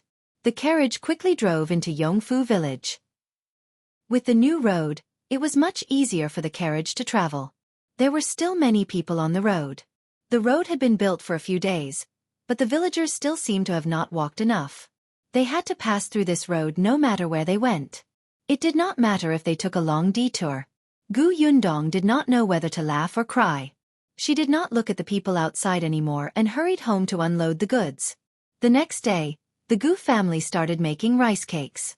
On the third day, in the evening of the 25th, Gu Dajiang brought Gu Dafeng and the others back from the prefectural city. Gu Dajiang was stunned when he saw the new village road. Although Chen Jinbao and the others had already mentioned this when they were delivering the goods to the prefectural city, he couldn't help but be shocked when he saw it with his own eyes. This was his daughter's road. It was his daughter's credit. At that moment, Gu Dajiang's heart surged with indescribable pride. Gu Dafeng was also sitting in the carriage. Looking at the spacious road, she sighed and introduced it to Bian Han excitedly. This road originally didn't exist. When I left last time, this place was still very narrow. There was even a courtyard in front. If you find any errors, ads pop up, ads redirect, broken links, non-standard content, etc., please let us know report so we can fix it as soon as possible. Chapter 943. The Gu family distributes New Year gifts again. Bian Han felt that his eyes were not enough. One moment, he was staring at the ground, and the next moment, he looked into the distance in the direction Gu Dafeng was pointing. His legs were much better now. Although he couldn't shake them yet, it wasn't to the extent that he couldn't move. It was just that in order to take care of his leg, while it originally only took a day to return from the prefectural city, in the end, it took 2 days. Let me tell you, don't be too surprised when you see the house later. Our Yundong built the house very well. It's especially spacious and beautiful. Whoever sees it will like it. Gu Dafeng whispered into his ear to remind him. After all, the first time she came, she was stunned when she saw the green brick-tiled house. Updated by OV. Bian Han smiled and nodded. She had told him this many times. Not long after, the carriage arrived at the entrance of the Gu residence. However, even though Bian Han was mentally prepared, he was still stunned when he saw the house in front of him. It was his fault. For not knowing enough. He heard that this house was built after Yundong fled to Yongfu village. This girl was really capable. Seeing his stunned expression, Gu Dafeng sniggered. Then she got out of the carriage, took the wheelchair from Lu Shang, and pushed it in front of him. This time, the 4 members of the Lu family also came back. The small courtyard was locked, and Gu Dajiang asked his neighbor to help keep an eye on it. There weren't many valuable items there, and the security there was good. There were many scholars, and there were often people patrolling, so he wasn't too worried. Gu Yundong stood at the door and welcomed them in. Updated by NOVG. Co-father, are we still going to the academy after the new year? Gu Dajiang shook his head. I'm not going. Just stay at home and prepare for the exam. Teacher also said that it's not a big problem. He told me not to worry too much, nor do I need to travel back and forth. It's a waste of time. If there was really something he didn't understand, he could ask Qin Wenjing. Gu Yundong knew what was going on. Gu Dajiang asked her about the road construction and Xiao Qingyuan. Seeing that he was endless, Gu Dafeng couldn't help but pat him. You just came back. Aren't you tired? Can't you rest well first and talk another day? Gu Dajiang coughed lightly and didn't ask further. Everyone quickly finished eating, washed up, and went to rest. The next day was the 26th, and the workshop had stopped for the day. Early in the morning, Tongan went to get meat. There were a lot of people, and each of them had 2 caddies of meat. 2 pigs were barely enough. However, there was still a gathering tonight, and Tongan still needed at least half a pig. For a butcher's shop, this was a huge order. They had prepared the pork in advance and even cut it one by one. They guaranteed that every piece of meat weighed 2 caddies, no more, no less. Tongan took the meat and bought a lot of vegetables. When they returned to the village, many people saw them. The cart was filled with things, and they could not help but stare. Someone swallowed his saliva. Why did the Gu family suddenly buy so much meat? Are they preparing for the new year? This is too much. Why don't you take a look at how many people there are in the Gu family now? There are more than 10 servants. There's no need for so much, right? You guys are really ignorant. I think this meat must be for the workers in the workshop. What? Then, that person also remembered. Io, wasn't it almost the new year? Last year, the Gu family was also very generous. Everyone was given a lot of things and happily carried them home for the new year. Envy, jealousy, and hatred. If you find any errors, ads pop up, ads redirect, broken links, non-standard content, etc., please let us know report so we can fix it as soon as possible. Chapter 944. His daughter is powerful. The news that the Gu family was going to distribute New Year goods quickly spread throughout the village. On the other hand, the people in the workshop were still working hard to do their last day of work this year. Tong An's handcart was pulled back to the Gu family. Gu Yundong led the family to tidy up the New Year goods first. The stuff was similar to last year's. It was also pork cloth and sugar, but last year's brown sugar had turned into white sugar. In addition, everyone had a piece of pastry bought from the county city. It had been ordered long ago. When the Gu family saw that the courtyard was filled with food, their eyes were filled with surprise. Gu Dafeng sighed. In the past, if I got a small piece of meat, I would wake up laughing even in my dreams. Even if it was for the sake of sharing this meat every year, I could continue to work in the workshop. I didn't expect that the meat would be distributed this year. Just thinking about it makes my heart ache a little. Gu Yundong smiled. Even you think so, eldest aunt? If you can't bear to give up this job for a piece of meat, will others think the same? Gu Dafeng was stunned. She pointed at her. You're smart. Wasn't that so? How many families in this village were like her in the past? They had to be careful when they wanted to eat a piece of meat during the new year. There were not many bosses like Gu Yundong. After distributing the items, Gu Yundong planned to make a trip to the workshop. She had yet to tell everyone about the gathering. On the other hand, Gu Dajiang was quite curious about this annual party. He followed Gu Yundong to the workshop. Your annual party is quite interesting. How did you come up with it? Well, could Gu Yundong say that she did not think of this? She turned around and met Gu Dajiang's curious gaze. She could only swallow. Then she said in all seriousness, Father, here it goes. We're all at the dining table when we discuss business. Your classmates often arrange to eat and talk together, so when it comes to socializing, eating and drinking are the most suitable. Everyone usually just works hard. I guess some people don't know each other. Why don't we give them a chance to relax and eat together, right? Gu Dajiang fell into deep thought. Indeed, many things were easy to say at the dining table. Conflicts quickly dissipated over a few drinks. Those who had common topics might become closer after chatting. Coupled with the good food and drinks, everyone felt a greater sense of belonging to the workshop. She was trying to buy people's hearts. His daughter was amazing.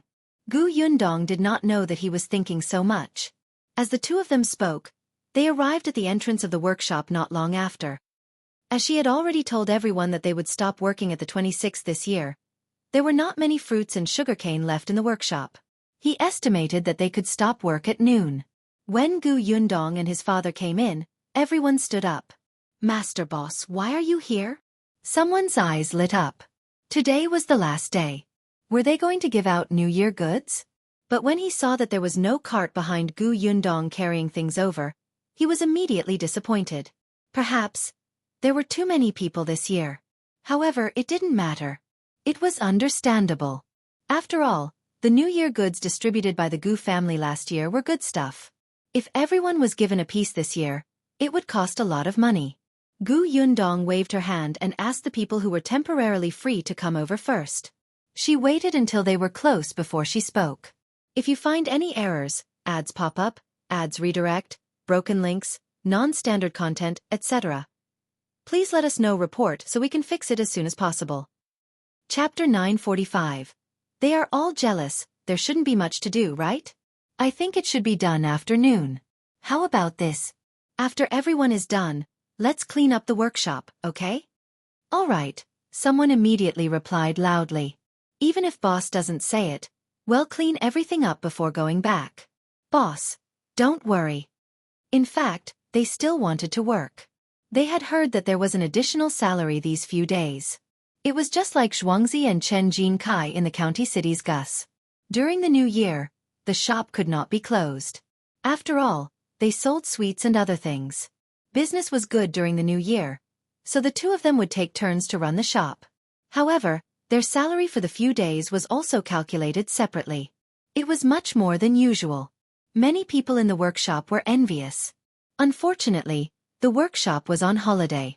Gu Yundong saw that everyone had different expressions and more or less knew what they were thinking.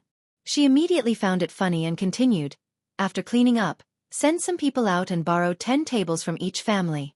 I want those big tables that can seat more than 10 people." Everyone was surprised. "Boss, why do you need so many tables?" "For the gathering tonight, of course." Gu Yundong smiled. "Don't go back for dinner tonight. Let's have a meal together and chat. How about that?" "Wow, the boss is treating us to a meal?" Cheers instantly erupted in the workshop. "That's great. I want to eat lunch. I'll save it for dinner." "Ha ha ha ha, forget it. With your stomach, no matter how much you eat for lunch, you can still swallow a cow at night." "Boss, I'm drooling now." "We definitely won't leave. After cleaning the workshop, we'll borrow tables and stools. I guarantee that everyone will be able to sit down." Gu Yundong could feel everyone's excitement. Even Gu Dajiang was infected by this enthusiasm. He could not help but say, "There will be New Year presents to be delivered tonight." Gu Yundong turned to look at her father. Gu Dajiang immediately touched his nose and coughed lightly. "Well, I couldn't help it. I just wanted to make everyone happier." As expected, as soon as he said that, the workshop exploded. Some young men couldn't help but jump up. "Ah, I've been looking forward to the New Year presents for a year." Gu Yundong was speechless. She had not seen them so happy when they were given the wages. She shook her head, thinking that there was still a surprise tonight. She hoped that they would not be too excited. After saying that, Gu Yundong left with Gu Dajiang. As soon as they left, the workshop was instantly filled with joy. Everyone gathered together and discussed. Helpless, Tongan walked out and said, "Aren't you going to work? The earlier you finish your work, the earlier you can eat dinner." Everyone instantly dispersed. Now they were full of energy, and even their efficiency was almost twice as fast as before. Before noon, the work in the workshop was done. Everyone started to clean up happily. The men took buckets to the river and fetched water. They went back and forth a few times, washing the entire workshop until it was spotless. Even the floor was clean. Seeing how happy they were, some villagers couldn't help but pull them back and ask. When the villagers found out that they were to have a dinner gathering tonight, the villagers couldn't be more jealous. If you find any errors, ads pop up, ads redirect, broken links, non-standard content, etc., please let us know report so we can fix it as soon as possible. Chapter 946. They are all here this time. The news of the Gu family's workshop not only distributing New Year goods but also holding a party spread. Many people had tears in their eyes as they stuck their heads out of the workshop. They really wanted to follow and take a look. When the cleaning of the workshop was almost done, everyone saw the people in the workshop happily moving tables and chairs. Their arrogant appearance made people grit their teeth in envy. Gu Yundong hired a few women from the village to help cook a delicious meal. The fish, rice, and noodles were brought to the kitchen of the Gu family's workshop without hesitation. This included Madame Zhou and her daughter-in-law. Coincidentally, Chen Liang's family could eat here. As Chen Liang was the village chief, Gu Yundong had to invite him. In addition, Chen Jinkai and Chen Jinbao were both working in her own workshop, and Niu Dan had been invited over by Yun Shu long ago. As such, there were only Madame Zhou and 2 more people left in the Chen family. They might as well all come over. Lan Huar was also invited over. As for the others, they were not allowed to bring their families. It was mainly because at this moment, there were really not just 1 or 2 families but 1 or 2 groups. If they were allowed to bring their families, almost the entire village would have to come. Not only that, but there were also long-term workers from the neighboring villages. The workshop could not entertain them. Dinner started around 4 o'clock. It was dark early in winter, and there were no electric lamps. Even if many oil lamps were lit, the effect was not very good. When it was early in the afternoon, the villagers of Yongfu village were surprised to find another group of people coming from the village entrance. Looking closely, wasn't it Zhao Zhu and his son? Since Gu Yundong was holding an annual party, everyone here naturally had to be present. Although Zhao Zhu and the Shi couple were not in the workshop, they helped her manage the orchard. They were invited along with the helpers they found. There were more than 10 of them in total. Because they had received the news in advance, all of them were in high spirits and could not wait. They had never heard of such an event, but there was a feast that they didn't have to pay for. Who wouldn't be willing to come? They didn't know that there would be New Year presents. In any case, they had to come if there was food. Gu Yundong felt that since everyone was working for the Gu family, they could take this opportunity to get to know each other and prevent conflicts from arising among themselves. That would be troublesome. Later, Zhuangzi and the others returned on the ox cart. Not only them, but also Zhang Bao and the old doctor. Xiao Qingyuan was not around, so Gu Yundong had to help take care of his people, right? As for the shop assistants and shopkeepers in the prefectural city, they were too far away and there was nothing she could do. However, Gu Yundong had prepared large red packets for these people and would distribute them after the new year. The people in the village watched as they went to the Gu family workshop in waves. They were already so envious that they lost their temper. In any case, many people were surrounding the workshop and trying their best to look inside, especially some children. Seeing that the tables were already set, Gu Yundong got someone to bring a lot of melon seeds and peanuts for them to eat first. When a child ran in, she also gave him a handful. Seeing that there were more and more children, she was afraid that they would bump into something, so she simply picked up a cloth bag and handed it to Yunshu and Yuanji, asking them to carry it and distribute the stuff to the children. This lively atmosphere was even more noisy than the new year. Finally, the time for the annual party that everyone was looking forward to arrived. Everyone at the 15 tables was sitting upright. Before the dishes were served, Gu Yundong walked to the front and began to speak. If you find any errors, ads pop up, ads redirect, broken links, non-standard content, etc., please let us know report so we can fix it as soon as possible. Chapter 947. Gu Yundong's speech. First of all, I want to thank everyone here for working diligently over the past year. Many things have happened. When the prefectural city opened for business, there was a shortage of stock. It was everyone who worked overtime to meet the demand. Manager Tong was assassinated and remained unconscious for a long time. It was also everyone who did their job in an orderly manner. Gu Yundong did not expect that one day, she would stand in front of everybody and say such emotional words like a leader. However, these people had really moved her. They were hardworking, simple, passionate, and motivated. They were really a very cute group of people. Hence, whether it was the annual party or feast, she felt that they deserved it. Whether it's the Gu family's workshop or the orchard, it's the result of everyone's joint efforts. In the past year, the workshop has increased from 50 to 100 people, the orchard has increased from 80 acres to 180 acres, and the shop has been opened from the county city to the prefectural city. All of this couldn't have been done without everyone present. You have all contributed. You're very good. Someone couldn't help but whimper. Boss, don't say that. You've helped us even more. You gave us such a high salary. If we don't work hard, will we still be human? That's right, boss. If it weren't for you, my house would still be a straw hut. I wouldn't even have a warm bed. That's right. If I didn't work at the Gu family's workshop, I wouldn't have been able to get a wife. Yes. Since I'm working here, my daughter's dowry has been gathered. Boss Gu was too good. In the past, when they worked outside, no one had affirmed their work like this. Not to mention thanking them, it was already good enough if they were paid in time. At this moment, they were actually thanked by their boss. They felt as if they had eaten honey. Gu Dajiang looked at his daughter with incomparable pride. He felt warm inside. Yundong was too outstanding. Gu Yundong was stunned to see them crying. Then she laughed. All right, I won't say anything else. I know that everyone is waiting for a feast. Serve the dishes. As soon as she finished speaking, there was a burst of cheers. Immediately after, someone brought the food over. In the countryside, the dishes were all served in big pots and bowls. The Gu family's feast was a real feast. Most of them were meat.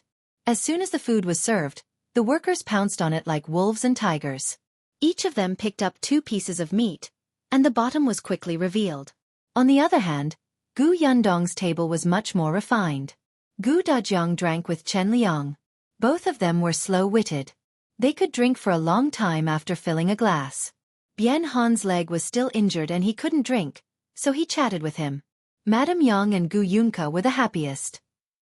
They loved this kind of liveliness the most. When they were almost done eating and there were only 2 or 3 dishes left, Gu Yundong stood up and walked forward. Everyone's stomachs were already full and their movements had slowed down. Hence, most of them saw Gu Yundong's actions and found it strange. Is it time to deliver the New Year goods? I saw it just now. 2 large carts were pushed in. Unfortunately, there was a cloth covering it, so I couldn't see what was inside. In any case, there's definitely meat. Manager Tong brought back a lot of pork this morning. I heard that there was meat and cloth last year. There are so many people this year. I wonder if there are more. If you find any errors, ads pop up, ads redirect, broken links, non-standard content, etc., please let us know report so we can fix it as soon as possible. Chapter 948. Surprise at the annual party. Gu Yundong coughed lightly and the buzzing below immediately stopped. Gu Yundong said, I know. Everyone is looking forward to the New Year presents. They will definitely be distributed this year. However, before they are distributed, there will be a surprise for everyone. Surprise? Everyone's eyes widened. Some of the bolder ones who had drunk a little hurriedly stood up and asked, Boss Gu, what surprise? Is there more food tomorrow after today? Ha, you wish, someone couldn't help but scold.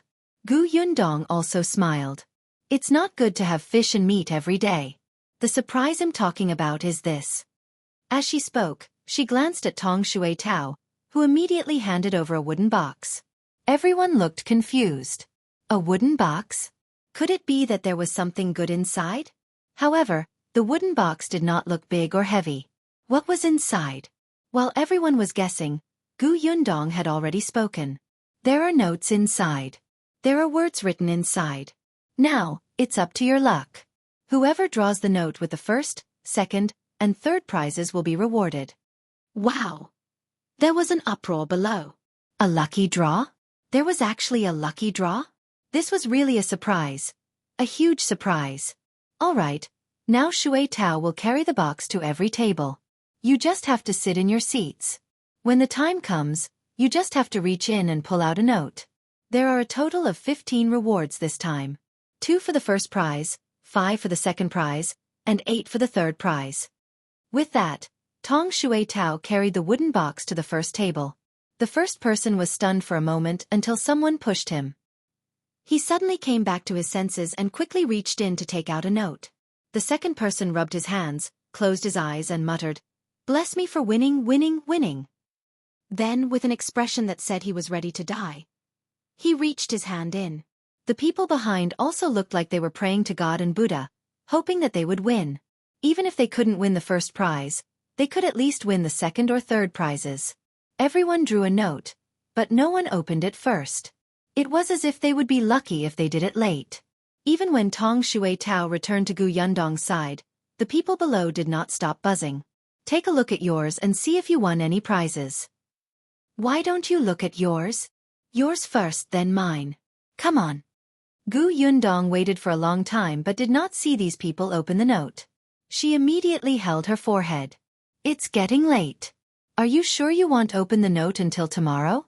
If that's the case, I'll leave." "No, well look right away." The people below finally couldn't hold it in anymore and quickly opened the note to read. Then, voices sounded one after another. "Hey, let me see. What are these words? I don't know him either. Ask Zhuangzi. He can read." Someone took the note to Zhuangzi, who was nearby. Zhuangzi narrowed his eyes and glanced at the expectant person. He sighed and said, "These words are thank you for participating." That person was a little confused. "What does it mean?" "It means you didn't win the lottery." "Ah!" The person immediately wailed and slapped his hands hard. "Bad hands. Why can't you even get the third prize?" Gu Yundong saw that many people couldn't read and did not know what it meant. She immediately explained, "It's okay if you don't know the words on the paper. Count them. If it's 4 words, you don't win the lottery. If it's 2 words, you do.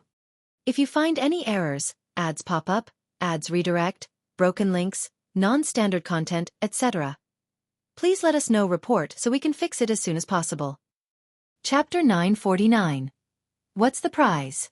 As soon as Gu Yundong finished speaking, someone jumped up. "Ah, I won. I won." Although he couldn't read, he knew how to count. Immediately after, voices rose and fell in the crowd. "I got it too. Ha ha ha, I got it too." When most people saw the words in their hands, they sighed. Then, they shifted their gazes and looked enviously at the people who had won the lottery. Gu Yundong said, "Winners, please come up first." A few people in the crowd walked forward excitedly. There were 15 people. 4 were women, and the rest were all men. After all, the percentage of male workers was relatively large. They held the notes tightly in their hands.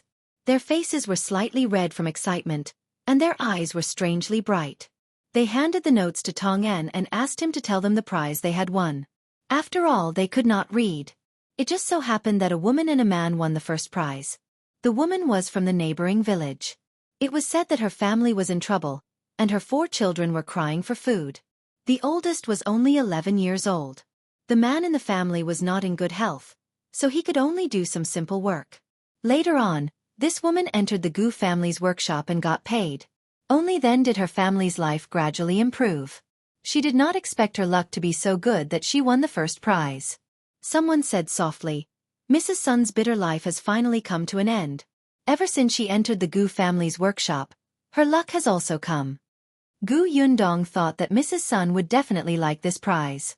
As for the other first prize winner, he was from Yongfu village. His family background was all right. The second prize was given to a woman and 4 men.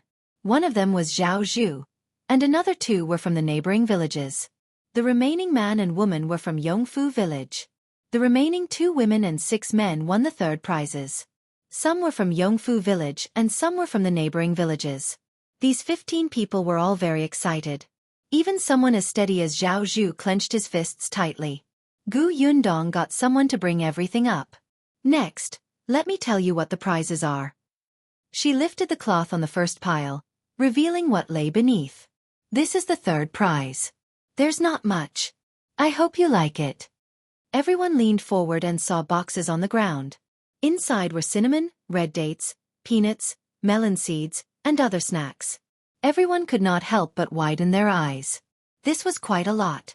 This was enough to entertain guests for the new year. Moreover, there were many things that they could not bear to buy during the Lunar New Year. Not to mention, there were 2 pots of wine. Judging from the logo, this wine seemed to be brewed by the Tao family in the county city. It was not that kind of cheap wine. Anyway, it was completely different from what they were drinking now. They had never even touched it. Many people present could not help but swallow their saliva. The 8 people who won the prizes were overjoyed and looked at the gift boxes eagerly. This box looked good too. Gu Yundong distributed the items one by one. The 8 of them thanked her profusely. When they received the food boxes, they walked back to their original positions in satisfaction. The people at the same table immediately surrounded someone. They wanted to reach out to eat the things in the gift box, but he slapped them away. "What are you doing? This is what I have to bring back. I still have to show it to my wife. Don't think about eating it, and don't mess it up. Look at how stingy you are."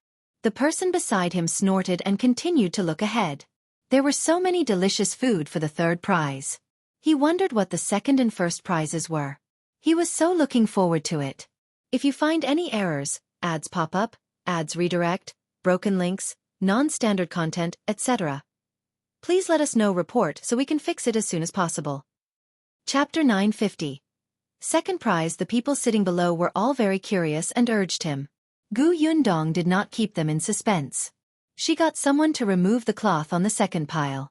Soon, many boxes were revealed below. Everyone was speechless. Why were they all in boxes? Could it be that they were also peanuts, red dates or something, but there were more portions? This is the 2nd prize. 1 set of cutlery for each person. Although it was called a set, it was actually filled to the brim with a huge box. There were at least 4 sets of bowls, plates, chopsticks, spoons, and cups. There was also a small casserole and a kettle. There were also 2 pots of wine beside it. "Wow!" the people below exclaimed, their eyes wide open. There were so many pots and pans, and they were brand new and shiny. Most of the people here still had holes in their bowls. Sometimes, they would cut their lips when eating porridge. But even so, they could not bear to throw the bowls away or change them. At this moment, the boss actually offered a whole set. Wasn't this too much? These things were not cheap at all. The men and women who had won the 2nd prize were so excited that their cheeks turned red. They stared at the boxes. Gu Yundong said, "These things are a little heavy. If it's not easy for you to carry them, you can hire someone to help you bring them back after the annual party." "It's easy to carry. We're very strong. We're not afraid of heavy lifting," someone immediately replied. The others couldn't help but laugh, but they all nodded, even the woman. What a joke. They could not wait to pounce on the pile of cutlery and touch it properly. How could they wait until the end of the annual party? They could not wait to carry it home and hide it now so that others would not covet their prizes. The others looked like they wanted to split it up on the spot. The corners of Gu Yundong's mouth twitched. She did not care anymore and asked them to go forward and get one for themselves. These things were quite heavy.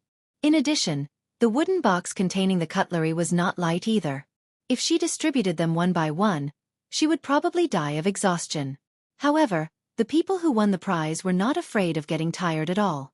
They went forward and squatted on the ground. They carefully touched it first and then began to whisper to each other. "This bowl is really flat. It's smooth to the touch. It's not rough at all. If I take it back, I won't even be able to bear to use it. Look at these chopsticks. There are even carvings on the top. It's not cheap. So much. It's not cheap at all." The bowls that Gu Yundong bought were all clay bowls that were suitable for them. She had originally considered porcelain bowls, but she was afraid that if they were given out, no one would use them and they would only be locked up. That would be meaningless. However, even if they were just clay bowls, the quality was very good. "Hey, are you done? If you've seen enough, come down quickly. We're still waiting for the 1st prize. Don't delay others." The people below couldn't take it anymore. These 2nd prize winners were simply too detestable. Not only did they receive the award, but they also had to show off in front of the audience. They even pointed their butts at the audience. The audience simply wanted to rush up and beat them to death. Only then did they cough lightly and stop discussing. They quickly picked up their boxes. But it was really quite heavy. Therefore, other than the few men who carried it down one by one, the woman was in a difficult position. In the end, it was Tong Shui Tao who helped her carry it to her own seat. If you find any errors, ads pop up, ads redirect, broken links, non-standard content, etc., please let us know report so we can fix it as soon as possible. Chapter 951. First prize. After receiving the second prize, only the two people who had drawn the first prize were left. The two of them became inexplicably nervous. It was such a cold day, but their palms were drenched in sweat. Gu Yundong asked someone to remove the last piece of cloth. Everyone felt that the last pile was especially big. They thought that there would definitely be a lot of prizes. As expected, as soon as the cloth was lifted, everyone's eyes widened. This time, the prize wasn't contained in a box because it really couldn't fit in. Gu Yundong said, "This is the first prize. There's a 10-caddy quilt, a mattress, a mat, a tent, and a pillow. Each person has 2 sets of these. There are also 2 pots of wine and a bag of tea leaves." Wow! A loud exclamation suddenly erupted from below. Everyone's eyes widened. A 10-caddy quilt? There were also other things, and there were actually 2 sets? They were so jealous that their eyes turned red. They looked at the 2 people who had won the first prize and wished they could swap places with them. Compared to the third and second prizes, this first prize was really generous. For example, most of the quilts in their families were only 5 caddies. At most, they were only 8 caddies. 10 caddies. It looked big and brand new. It would definitely be very warm if it covered them. In such weather, it was no different from sending charcoal in the snow. They wanted it, very much. Many people subconsciously reached out their hands. Some even went up directly. If Gu Yundong had not been standing there, they would have touched the prize. These things were not cheap. Not to mention the quilt, even the mattress was thicker than the hard blanket they had used for a few years. In that case, they could be counted as 4 quilts. Jealousy. Jealousy had changed them beyond recognition. Bad hands, bad hands. Why didn't they get the first prize? Why? Mrs. Sun, who had won the first prize, had reddened eyes and almost cried. It was true. What a thick quilt that contained 10 caddies of cotton. Her family was already in a difficult situation. There were only 2 thin blankets at home, one for her and her husband and one for the children. In the winter, they could only cover all their clothes with them. But even so, they would often wake up in the middle of the night from the cold. Originally, when she entered the Gu family workshop this year, she finally had some money saved. She planned to buy some cotton after her salary was paid, so that she could stuff the blanket and make it thicker. Because of this, she did not even buy any New Year goods. She did not expect her luck to be so good that she directly drew 2 quilts. That was great. With 2 such thick quilts, her husband and she could have one and her children could have the other. Finally, the family could sleep soundly. Mrs. Sun could no longer hold back her tears. Gu Yundong was stunned for a moment. What's wrong, Mrs. Sun? Don't you like the quilts? If you don't like them, you can ask someone else if they're willing to exchange them with you, or... No, I like them very much. Thank you. Thank you, boss. Mrs. Sun hurriedly said. I'm just too happy. The people below laughed. Boss, your prize is in her heart. That's right. Boss, you know us too well. Only then did Gu Yundong feel relieved. She said to Mrs. Sun, there are a lot of things and they're very heavy. Can I get someone to carry them back for you later? Yes, thank you. Mrs. Sun was so happy that she could not say anything. Not only him, but the other man who had also won the first prize was also very excited. If you find any errors, ads pop up, ads redirect, broken links, non-standard content, etc., please let us know report so we can fix it as soon as possible. Chapter 952. New Year's goods for everyone. He didn't lack quilts, but he really didn't have one that weighed 10 caddies. These quilts were especially beautiful. Coincidentally, his daughter was about to get married. This quilt would be a great honor for her as a dowry, and the color was festive. And that wine and tea leaves were all good things. What should he do? He could not bear to take them out to drink on his daughter's wedding day. However, he quickly said to Gu Yundong, Boss, thank you so much. Gu Yundong waved her hand. Since you both like them, I'm relieved. Leave the things here first. When you get back, you can get someone to help carry them back. Sure thing. The two of them did not touch it. After all, they could not bear to. Their hands were too rough. What if they broke it? However, when they returned to their seats, the people around them surrounded them. All of them were very enthusiastic and said that they wanted to help carry the prizes home. In fact, they wanted to take a closer look and touch the prizes. There was a lot of noise below. They were too happy about winning the prize. Whether it was the first, second, or third prizes, they were all envious. Initially, Gu Yundong had thought that the first prize could be a cow or a donkey. After all, many companies in the modern era had cars for annual party prizes. Later on, she thought about it and decided to forget it. Hers was just a small workshop, and it was the first annual party. What would she do in the future if she were to give away cows and donkeys now? Therefore, after pondering for a while, she decided to give them something practical. Judging from their reactions, they should be very satisfied. All right, the lottery is over. Next, everyone will have a share of the New Year goods. As soon as Gu Yundong spoke, the people below instantly fell silent. As soon as they heard about the New Year goods, everyone immediately sat up straight. After all, these were really in their hands and had nothing to do with others, so there was no need to be envious. Therefore, getting the New Year goods was more important. Soon, Tong En and Tong Ping pushed the cart over. It was filled with meat, and everyone's eyes lit up instantly. Even though they had just finished eating a big meal, they could not help but swallow hard. Several ways to cook pork flashed across their minds. 2 caddies of meat for each person. Everyone, don't be anxious. Everyone has a share. Gu Yundong led the Gu family and pieces of pork. Everyone was distributed. Even the 2 little fellows, Yunshu and Yunka, were helping excitedly. They swung their legs upside down and handed the meat to the villagers. After the meat was distributed, the cloth was given away. White sugar followed, and the last was pastries. There were a total of 4 items, and everyone's hands were filled with them. Everyone was very excited and discussed animatedly. They did not have to buy those things during the new year and saved a lot of money. Gu Yundong waited for them to finish their discussion before continuing. The New Year's goods have been distributed. Finally, it's this month's salary. Tong Shui Tao carried up another basket. It was really because most people were given copper coins, so she had no choice but to use the basket.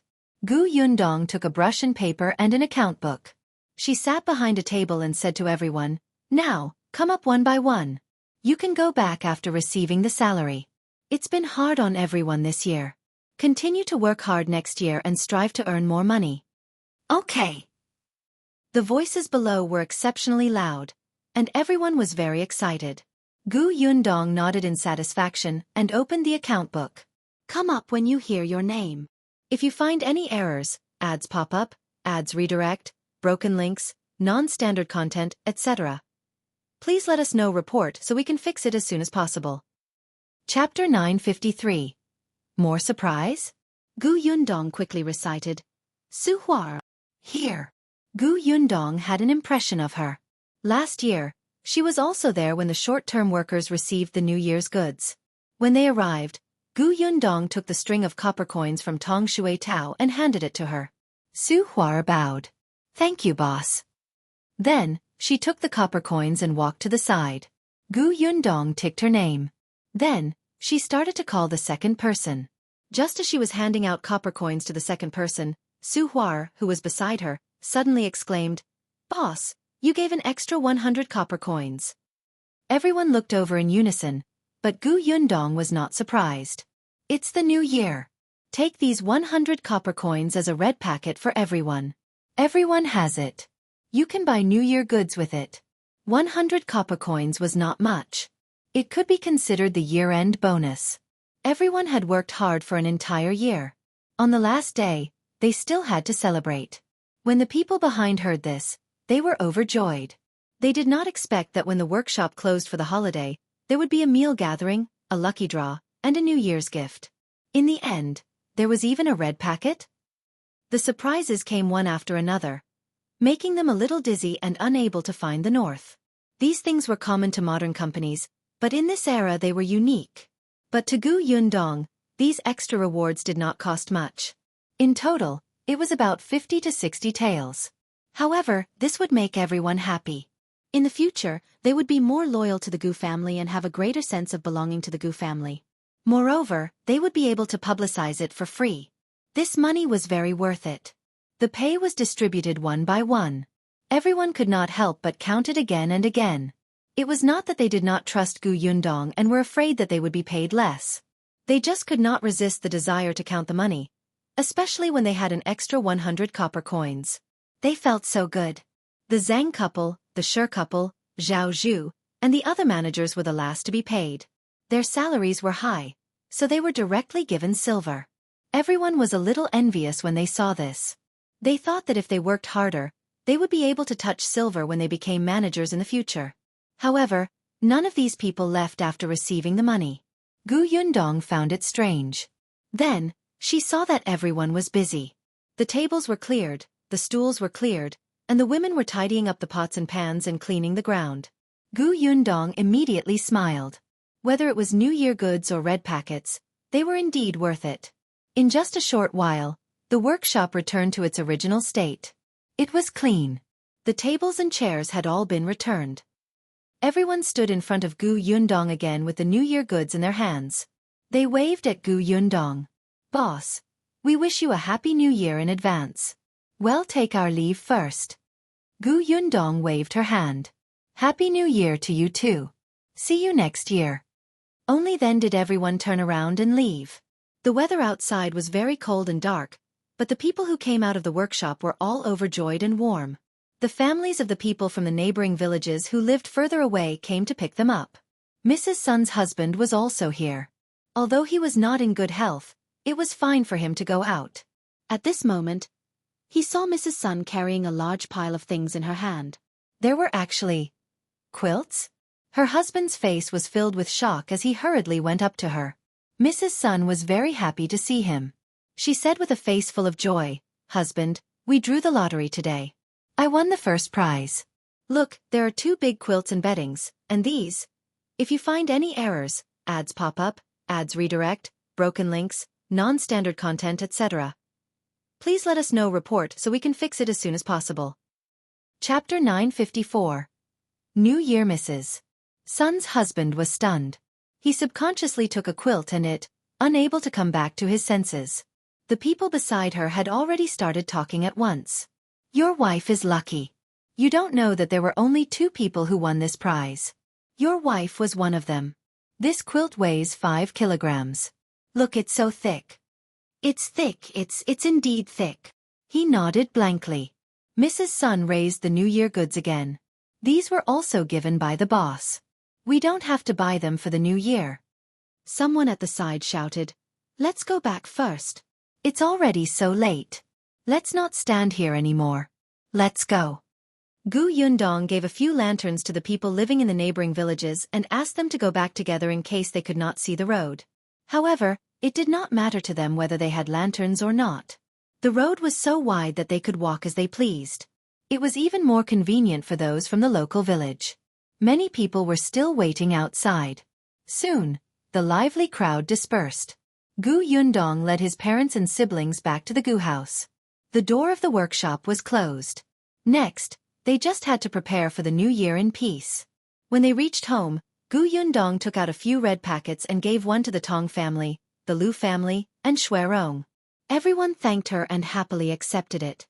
When Gu Yundong returned to her room, she wrote a letter to Xiao Qingyuan and told him in detail about today's annual party. Now that they could not see each other, they could only contact each other through letters. Unfortunately, he couldn't be at home during the new year. She recalled that last year, Xiao Qingyuan was alone at home. Later, he was called over by Yun Shu to set off firecrackers and have New Year's Eve dinner with the Gu family. This year, only Ah Go and the auntie who cooked were in the Xiao family. Gu Yundong also gave them red packets on behalf of Xiao Qingyuan.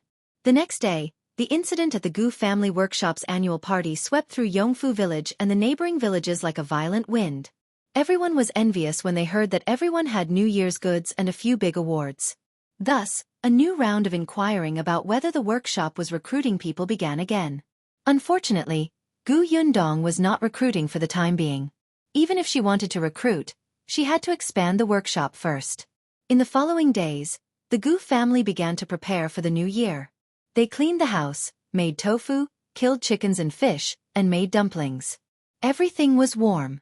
On New Year's Eve, the family gathered together with smiles on their faces. Gu Yundong recalled last year. At that time, her father had not been found, and she did not know where eldest Aunt Gu was.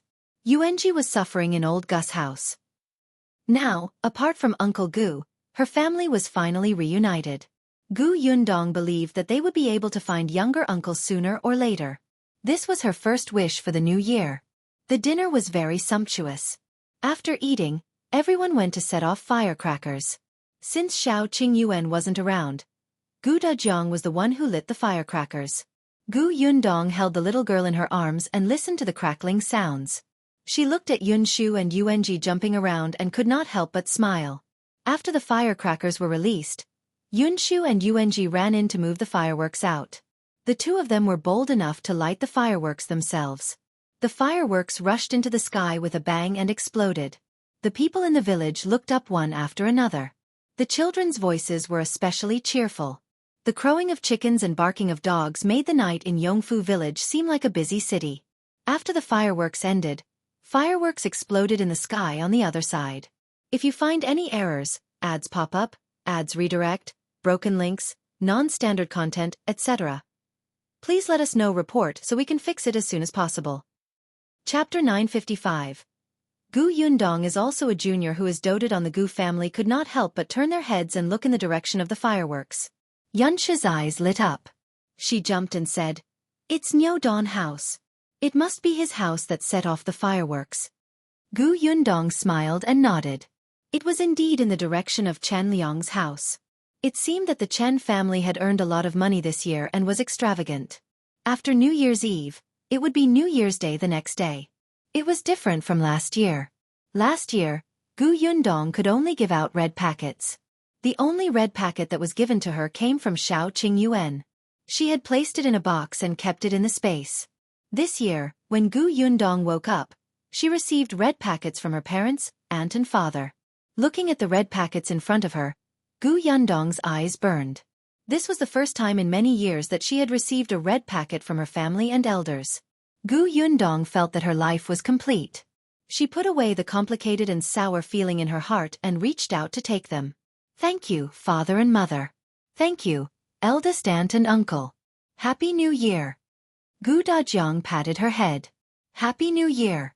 I hope you'll be healthy and safe in the new year. Be happy every day." As he spoke, he felt a little reluctant.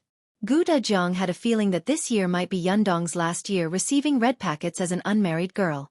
Next year, she might even have to bring Xiao Qingyuan along. Thinking about it, he started to dislike Xiao Qingyuan again. Fortunately, Xiao Qingyuan wasn't present this year. Otherwise, he would definitely receive Gu Dajiang's angry glare. Immediately after, Gu Dajiang gave a few more red packets to the younger ones. This time, it was not Gu Yundong's turn to give away red packets. She was also a junior now who had parents, aunts, and uncles to dote on her.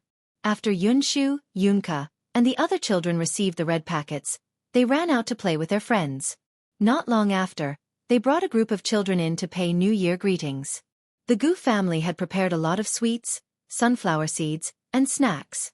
When the children were here, none of them returned empty-handed. Their clothes and pockets were filled. On the second day of the Lunar New Year, most of the villagers started to visit their relatives. The relatives of the Gu family were all at home, so there was no need to travel around. However, there were many people who came to visit. The Gu family stayed at home to entertain the guests. On the third day of the Lunar New Year, the whole family went up the mountain to visit Bien Mulan. It was Bien Han's first time back. It was inconvenient for him in a wheelchair. It was not easy to walk up the mountain, so he could only be carried by a few people. When he saw Bien Mulan's tombstone, he couldn't help but cry. Everyone present felt terrible. They were living a good life now, but Bien Mulan couldn't enjoy it. After crying for a while, the Bien family calmed down a little and went down the mountain. On the 4th day of the Lunar New Year, Gu Yundong and his family went to Qin Wenzheng's house to visit him. On the 5th day of the Lunar New Year, Gu Yundong went to the Lu residence again. Lu Wei was not around and went out to play. However, Lu Yi was at home. He had a good relationship with Yun Shu and Yuanji and insisted that they stay for the night. On the 6th and 7th day of the New Year, Gu Yundong went to take a look at other people's houses. On the 8th day of the New Year, the workshop reopened and all the workers returned. Gu Yundong looked at their flushed faces. This meant that they all celebrated the New Year in happiness. Sure enough, after the workshop started, everyone worked even harder. However, Xiao Qingyuan hadn't returned yet. He had sent a few letters back, saying that everything was going smoothly. Although Gu Yundong was looking forward to his return, she was also very busy. After all, her father would be taking the imperial examination at the beginning of next month. If you find any errors, ads pop up, ads redirect, broken links, non-standard content, etc., please let us know report so we can fix it as soon as possible. Chapter 956. 10 Thin Clothes. Gu Yundong was still a little excited about the imperial examination. Not only her, but everyone in the Gu family was on high alert. Especially Gu Dafeng. As Gu Dajiang's sister, she knew best about his helplessness when he wanted to study as a kid. She accompanied him through the experience of being chosen by the old elementary scholar and recognized by the old patriarch. Later on, the old patriarch and the old elementary scholar passed away one after another. Originally, he was just close to taking the preparation scholar exam, but his rights were directly stripped. In the end, he put down his books and worked in the fields all day. Gu Dafeng had accompanied him all this way. At that time, he saw his younger brother, who was clearly talented, good at studying and motivated, but because of Madame Zhao's suppression, old Gus inaction, and the patriarch's personal grudge, he cut off his chance to study. This made Gu Dafeng hate the Gu family very much. She wanted to protect Gu Dajiang, but it was too difficult. She was still young at that time. Dealing with the 3 mountains above her was no different from courting death. Therefore, now that Gu Dajiang could participate in the imperial examination, the joy in Gu Dafeng's heart could not be described with words. She had even cried behind someone's back. Gu Yundong knew that there was no need to worry about endorsement and recognition. With Qin Wenzheng's help, what she needed to think about now was how to let her father perform normally in the examination hall and strive to pass in one go. The county exam was in February. There were 5 subjects, and each one was only for a day. It was still bearable. After all, he did not have to stay in a narrow examination shed and endure the consequences of his back aching and legs weakening. However, the weather in February was still very cold, so it was still very important to keep warm. It was just that she had heard that when entering the examination hall, hats were not allowed to be double-layered. The leather jacket had to be stripped of its skin, and the felt clothes were removed from the inside. The clothes and robes were all single-layered, the socks were made of single-layered felt, and the shoes were made of thin soles. Just thinking about these rules made Gu Yundong feel cold. She touched her chin and went to look for Gu Dafeng. She said, "Eldest aunt, I think we have to prepare at least 10 pieces of single clothes for father. Otherwise, he'll shiver from the cold." Gu Yundong's embroidery skills were still not good. After all, this was Gu Dajiang's clothes. It was not good for her to ask Shen Sitian to make it, so she simply looked for eldest aunt. Gu Dajiang happened to walk over. When he heard that, he looked at himself. Single clothes, 10 pieces. "Well, Yundong, the weather is already getting warmer next month, so there's no need for so many," he said. "If I put all 10 clothes on, I'm afraid I won't even be able to straighten my hand. How can I write?" Gu Yundong waved her hand. "It's okay. Make the clothes inside smaller and the clothes outside bigger." "But that's still uncomfortable." Gu Yundong turned around and said solemnly, "Father, it's better than catching a cold. At least wear it when you go in. If it does affect your performance while you're holding the brush, then take it off." His daughter was so concerned about him. It was as if he would hurt her heart if he rejected her again. Gu Dajiang nodded. "All right." Gu Yundong was satisfied. He thought for a while and suddenly slapped his forehead. "I almost forgot." "Forgot what?" Gu Dafeng asked. "Father, each of you has a test tent, right? Moreover, you have to draw lots to determine the location of the test tent?" Gu Dajiang had already asked around. "That's indeed the case. What's wrong? I'm worried that you won't get a good spot. Gu Yundong frowned. Father, what if you get a spot next to the toilet? Well, what could he do? Acknowledge his bad luck? If you find any errors, ads pop up, ads redirect, broken links, non-standard content, etc., please let us know report so we can fix it as soon as possible. Chapter 957. Yundong is right. Gu Dajiang was already mentally prepared, so he didn't think much of it. On the other hand, Gu Dafeng became nervous. Then what should we do? If you draw a spot beside the toilet, won't you have to smell that disgusting smell for the entire day? How can you write? How can you think? How can you eat? Gu Yundong nodded and said in agreement. Also, I heard that some candidates get nervous easily when they enter the examination hall. When they are nervous, their stomach hurts. When it hurts, they have to go to the toilet. If they come a few more times, my father will probably faint from the smell. That won't do, that won't do. Yundong, can you get someone to change your father's position? After saying that, Gu Dafeng asked worriedly, this shouldn't be considered bribing the examiner, right? It's just changing his position. It's not like he cheated. Gu Yundong shook her head. No, I heard that the examination is especially strict. Such private transactions can't be made at all. Otherwise, you'll be beheaded. Then what should we do? Gu Dafeng was anxious. It wasn't easy for your father to have the chance to take the imperial examination. How can he destroy it on the toilet?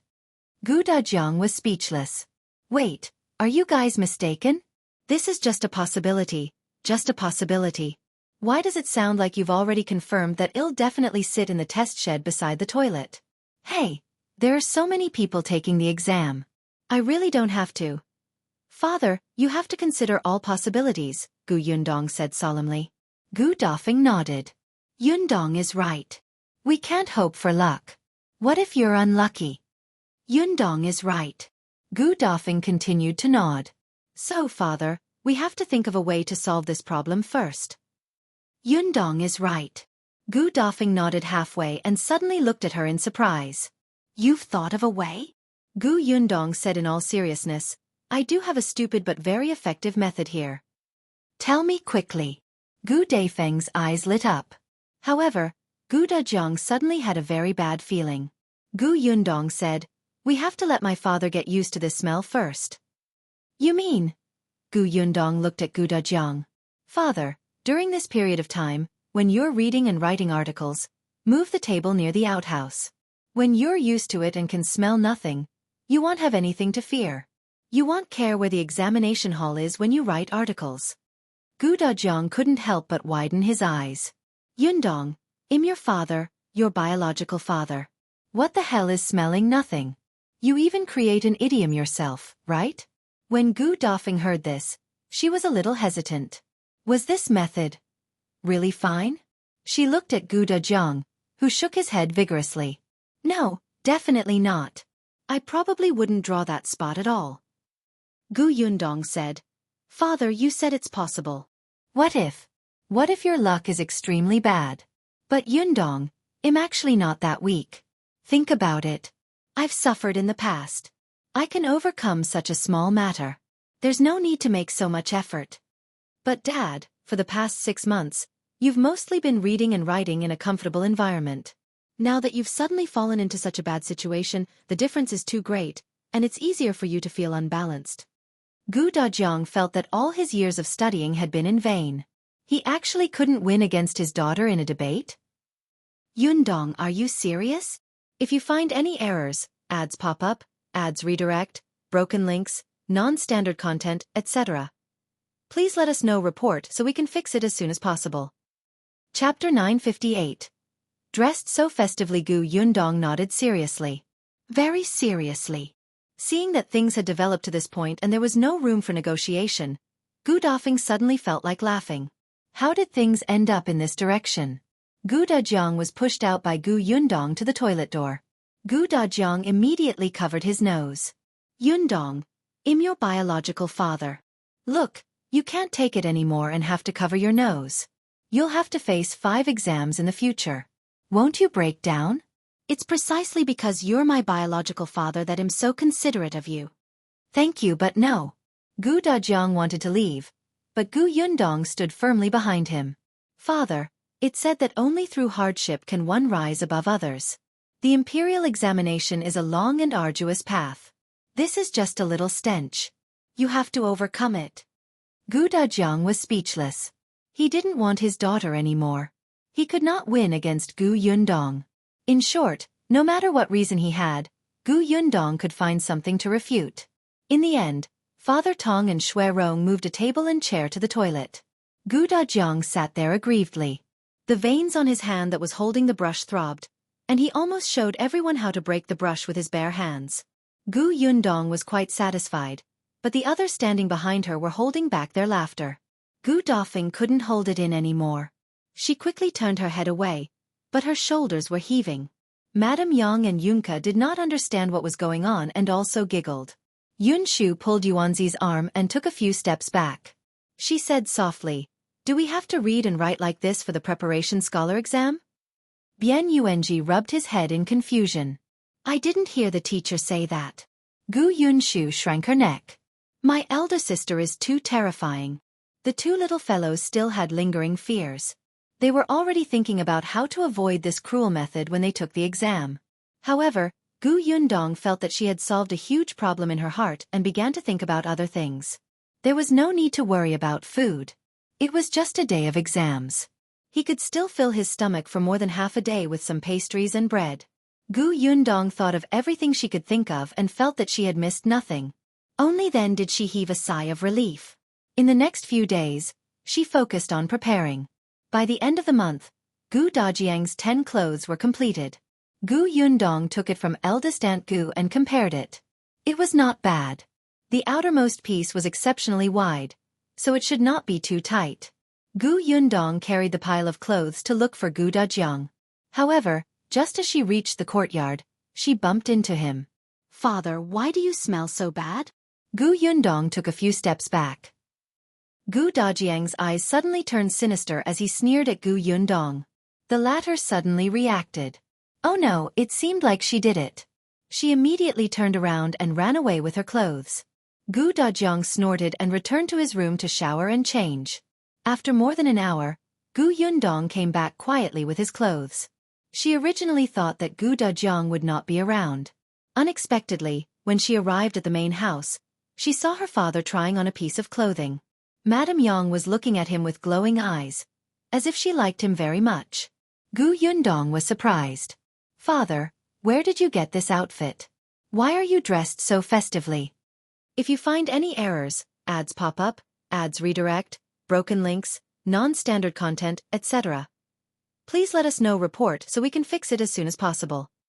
Chapter 959. What does other people getting married have to do with you? Madame Yang was helping him tidy up his sleeves. She also looked very happy, not letting go of even the slightest wrinkle. Gu Dajiang glanced sideways at Gu Yundong and said, "Jiang Bao and the Shi family's daughter are getting married. Don't tell me you've forgotten?" "Of course I didn't forget. Isn't it the day after tomorrow?" Gu Yundong was suspicious. "But what does her marriage have to do with you wearing new clothes?" Gu Dajiang was smug. "They invited me to be their witness." Witness? When did this happen? Why didn't she know? Seeing that her father's new clothes were prepared so neatly, he must have received the news long ago. Was he deliberately not telling her? Was he taking revenge on her for letting him stay near the toilet? He was already so old. How childish. Gu Yundong snorted softly, but she was still very surprised. However, what she did not know was that Jiang Bao's first consideration was Gu Yundong. Speaking of which, Gu Yundong and Xiao Qing Yuan were more or less matchmakers for him and Lan Huaner. If she hadn't hired Zhuangzi, if Boss Xiao hadn't hired Jiang Bao, the two of them wouldn't have known each other. Naturally, Zhuangzi wouldn't have introduced the girl to her. Therefore to them, Gu Yundong and Xiao Qing Yuan were matchmakers, benefactors, and esteemed guests. However, Xiao Qing Yuan was not around. Gu Yundong was not married after all. It was not appropriate for her to be a witness. Hence, after some thought, Jiang Bao thought of Gu Dajiang. This was Boss Gus' biological father and Boss Xiao's future father-in-law. He was also a scholar. It was said that he would be participating in the imperial examination soon. At that time, he would be the elementary scholar. Their witness was the elementary scholar. If word got out, wouldn't it be glorious? Hence, the Shi couple and the Jiang family came to invite Gu Dejiang. This was the first time Gu Dejiang was a witness. For some reason, he was a little excited. Hence, on the day of Jiang Bao and Lan Hua's wedding, he woke up early. After dressing up, he got Shui Rong to put on a carriage and went to the Jiang family village. As the witness, Gu Dejiang naturally had to go to the man's side. Gu Yundong brought the rest of the Gu family to the Shi residence. Gu Dafeng and his husband did not go. After all, they did not have much of a relationship with the newlywed couple. In addition, Bian Han's leg was inconvenient. There were too many people, and it was easy to get injured if they squeezed around. When the Shi family got married, the entire village became lively. In the past, Shi Dashan and his wife were timid, and Zhuangzi was a hooligan. Lan Hua was the only sensible and smart one in the family. However, no matter how smart she was, having such a family would also drag her down. Therefore, when families with slightly better conditions were looking for a wife, they would not consider Lan Hua. However, in less than a year, the Shi family had changed drastically. Lan Hua had married into a good family. She heard that Jiang Bao was going to the prefectural city soon. This time, most of the people in the village came to the Shi family's treat. When Gu Yundong entered, it was already bustling with noise and excitement. Many villagers came over to help. Some were cooking, some were carrying tables. Most of them knew Gu Yundong. When they saw her family coming, they raised their hands to greet her. Gu Yundong nodded and responded to them one by one. Then, she brought the children to see the bride. Lan Hua sat in her room. The Shi family had renovated the house. She had a separate room, and it was quite big. Hence, when Gu Yundong entered, there were already many people sitting in the room.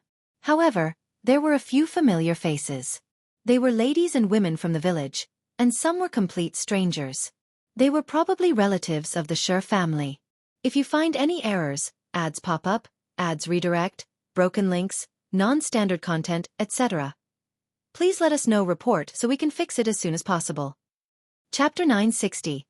Gu Yundong adds makeup. When Lan Hua saw Gu Yundong, she quickly stood up. Gu Yundong quickly made her sit down. Sit properly. Don't mess up the wedding dress. I just brought a few children over to take a look. They all said they wanted to see the bride. As she spoke, she lowered her head and looked at Yunshu, Yunke, Yuanji, and Lu Hongqiao. The few of them stuck half their heads out from behind her. Their faces were a little red and they looked a little embarrassed. The bride is so beautiful. Young Lady Yunke was the sweetest. She took a few steps forward and raised her small head. Her eyes were shining as she watched. She could not bear to move. Lan Hua was embarrassed by her gaze. She quickly picked up the candy beside her and fed her one. Kiki looks good too. Come, eat the wedding candy. Yes, it's delicious. Thank you, Sister Lan Hua. Lan Hua also distributed wedding candy to the other children, including Gu Yundong. The Shi family's conditions were better now, and they had a lot of sweets, but they couldn't give them away casually. After all, sweets were really expensive. The children took the candy and looked at the bride. They were immediately chased out by Gu Yundong. When I came over just now, I saw Niu Dan and Zhang Le playing outside. You guys should hurry up and join them too. The few of them immediately dispersed and ran out of the door. Gu Yundong took out a red packet and handed it to Lan Hua. Take this. I wish you a happy marriage and a happy life with Jiang Bao. Then, she took out a silver hairpin to add makeup to her appearance. After that, Gu Yundong left the room with Madame Yang. As soon as she left, everyone in the room surrounded her and stared at the hairpin with burning eyes. Yundong is so generous. This hairpin doesn't look cheap. Let me see. Io, with this amount and this style, it must be no less than 3 taels of silver. Lan Hua, this is your dowry. You have to keep it well. That's right. Don't lose it. Otherwise, you'll cry to death and let boss go down. Lan Hua was originally very relaxed, but when they said that, she was immediately extremely nervous. For a moment, she did not know where to put the hairpin. Until a soft sneer sounded in the corner. You guys are really funny. Such a lousy hairpin is almost like a treasure. That Miss Gu is so rich. Why didn't she give you a gold gift? I heard that those rich families offer a complete set of makeups for the bride. You guys can even brag about a hairpin. It's strange. As soon as she said this, the room fell silent. Everyone looked at the girl who spoke in unison and frowned. Lan Hua also frowned. Her personality was different from her parents, especially those who made her unhappy on her wedding day. She would not be polite. It's better than nothing. This person was a cousin of hers called He Xiao. She was the same age as her. In the past, she looked down on her family and would poke fun at them from time to time. Later, Zhuangzi became a clerk in the county. The Shi family's days were getting better and better. This cousin of hers had other thoughts and wanted to marry Zhuangzi. Unfortunately, Zhuangzi was focused on his goal of becoming the shopkeeper. He did not even know who He Xiao was. Moreover, Shi Dashan and his wife did not like He Xiao. In the end, the matter was left unsettled. However, a few months ago, the He family found out that Zhuangzi had become the shopkeeper. If you find any errors, ads pop up, ads redirect, broken links, non-standard content, etc., please let us know report so we can fix it as soon as possible. Chapter 961. Prestigious Shopkeeper. In this day and age, anyone who could be a shopkeeper was old. A young man like Zhuangzi would have to work for at least 10 years before he could reach that step. It had been less than a year since he became a shop assistant, right? The He family was excited and ran over to matchmake Zhuangzi and He Xiao. The Shi couple would not agree either. The He family's parents almost fell out with them. No matter what they said, they could not get them to agree. Later on, they came up with a bad idea. They simply let He Xiao go to Gus's shop to meet Zhuangzi. The two of them would meet more in private. When Zhuangzi had a good impression of He Xiao, it would be useless even if the Shi couple wanted to object. He Xiao did go to the shop in the county city and saw Zhuangzi arrogantly instructing Chen Jinkai to work. She felt that it was especially impressive and imagined having a maidservant for her to order around in the future. Hence, she was even more determined to get Zhuangzi. After entering the shop, she felt very immersed and also instructed Chen Jinkai. Chen Jinkai tolerated Zhuangzi because Zhuangzi was only putting on an act on the surface. In fact, he had helped him a lot.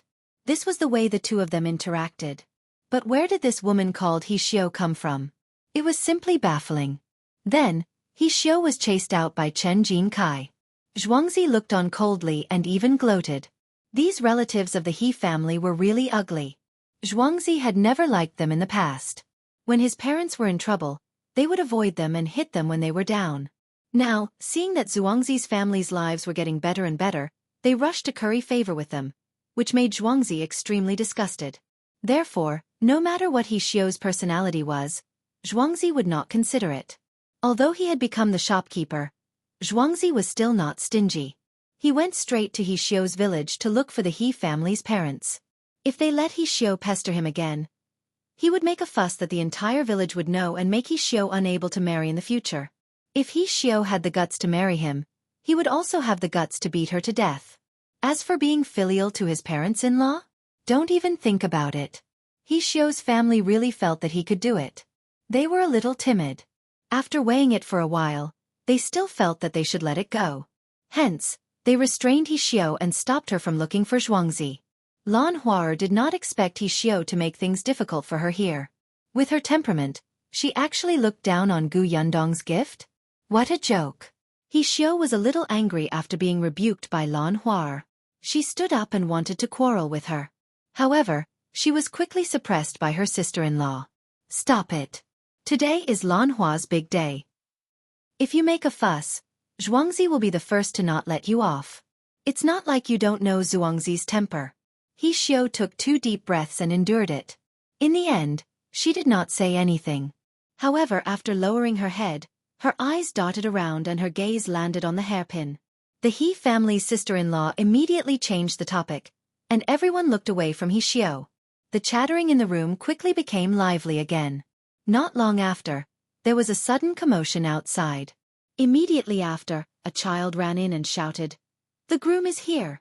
The groom is here!" He rode a tall horse over. He's so awe-inspiring. Everyone in the room stood up and chuckled as they asked Lan Hua to quickly cover her head. After a while, There was even more noise outside. There were a lot of people in the room. Soon, a portion of them went out. He Xiao also squeezed out of the crowd. If you find any errors, ads pop up, ads redirect, broken links, non-standard content, etc., please let us know report so we can fix it as soon as possible. Chapter 962. Madame Yang is a fool. However, no one realized that He Xiao had something in her hand when she went out. Zhang Bao was blocked outside the door by Zhuangzi, Big Qian, and Gosheng.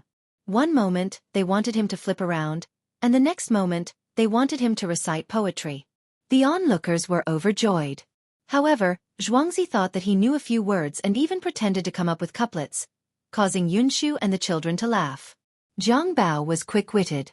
In addition, he called a Go, a skilled person, over to help. Not long after, the people in the courtyard could not stop them and let them in. Gu Yundong stood in the crowd and watched the commotion. She suddenly thought of Xiao Qingyuan. She didn't know when he would be back, but she had received a letter from him 2 days ago. He only said that everything was going well and that he would try his best to rush back. After all, it was a messenger pigeon. It was not appropriate to write some confidential information on it. Gu Yundong slowly exhaled. When he looked over again, he saw that Zhang Bao had already been escorted into the bride's room by everyone. Soon he carried the bride out. The group of people cheered over there, as if they had married a wife. Zhang Bao had specially gotten someone to carry a bridal sedan chair over. In this day and age, when one got married in the countryside, those who were really poor would directly walk back. Those with slightly better conditions would drive a carriage over to pick the wife up. It was the first time in Yongfu village that someone like Zhang Bao rode a tall horse and got someone to carry a red sedan chair. Update by N0 Go. C0 The villagers were extremely envious, especially those young wives. When they thought about how their weddings had been cold and cheerless previously, but Lan Huar could sit in the bridal sedan chair, their hearts itched. Lan Huar will enjoy life in the future. That's right.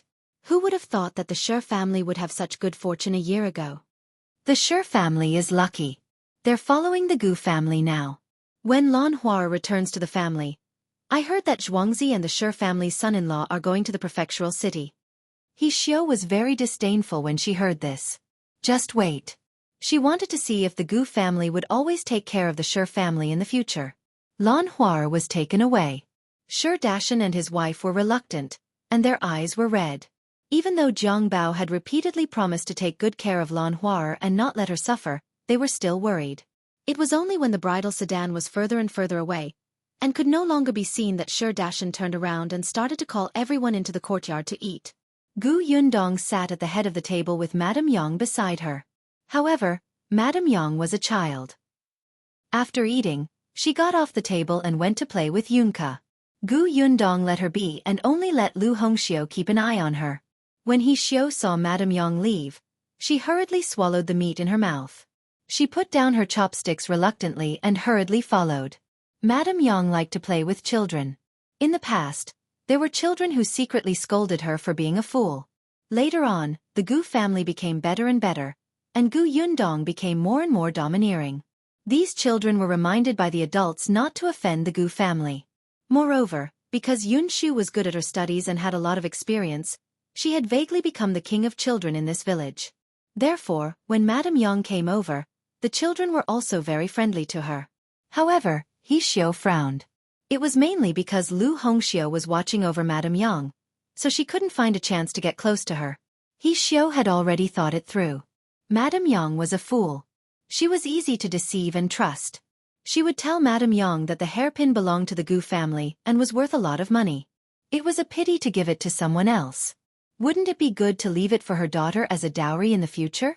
She could make her daughter proud later. If you find any errors, ads pop up, ads redirect, broken links, non-standard content, etc., please let us know report so we can fix it as soon as possible. Chapter 963. Approaching Madame Yang. He Xiao had heard that Madame Yang doted on Gu Yundong very much. Even if she was a fool, she would protect her daughter. Therefore, it was definitely not a problem for her to encourage Madame Yang to bring the hairpin back. Of course, she had already secretly taken out the hairpin and placed it somewhere easy to obtain. This way, Madame Yang would be a thief. Gu Yundong would definitely not be able to tell anyone about this.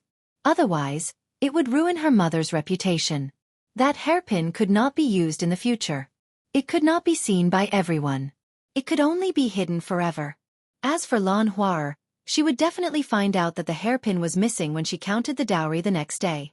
Considering how much she valued the Gu family, she definitely had to find this hairpin. Otherwise, it would be difficult for her to explain herself if the Gu family asked about it in the future. Of course, if she did not want to make a fuss, she still had him, right? She could still make a fuss by pushing him from behind. That fool, Madame Yang, might even shout it out herself. In that case, it would be strange if the Gu family and the Shi family could continue to be friends. Ha ha ha ha. He Xiao couldn't help but laugh at the thought. And yet, she had a good plan, but that brat Lu Hongxiu had been following Madame Yang, so she had no way to do anything. He Xiao was a little anxious. If this continued, Gu Yundong and the rest would finish their banquet. After a while, her eyes suddenly darted around. She simply pulled a girl about her age along and joined the children in playing. The children were stunned for a moment, but Madame Yang was very happy. After all, these children were shorter than her.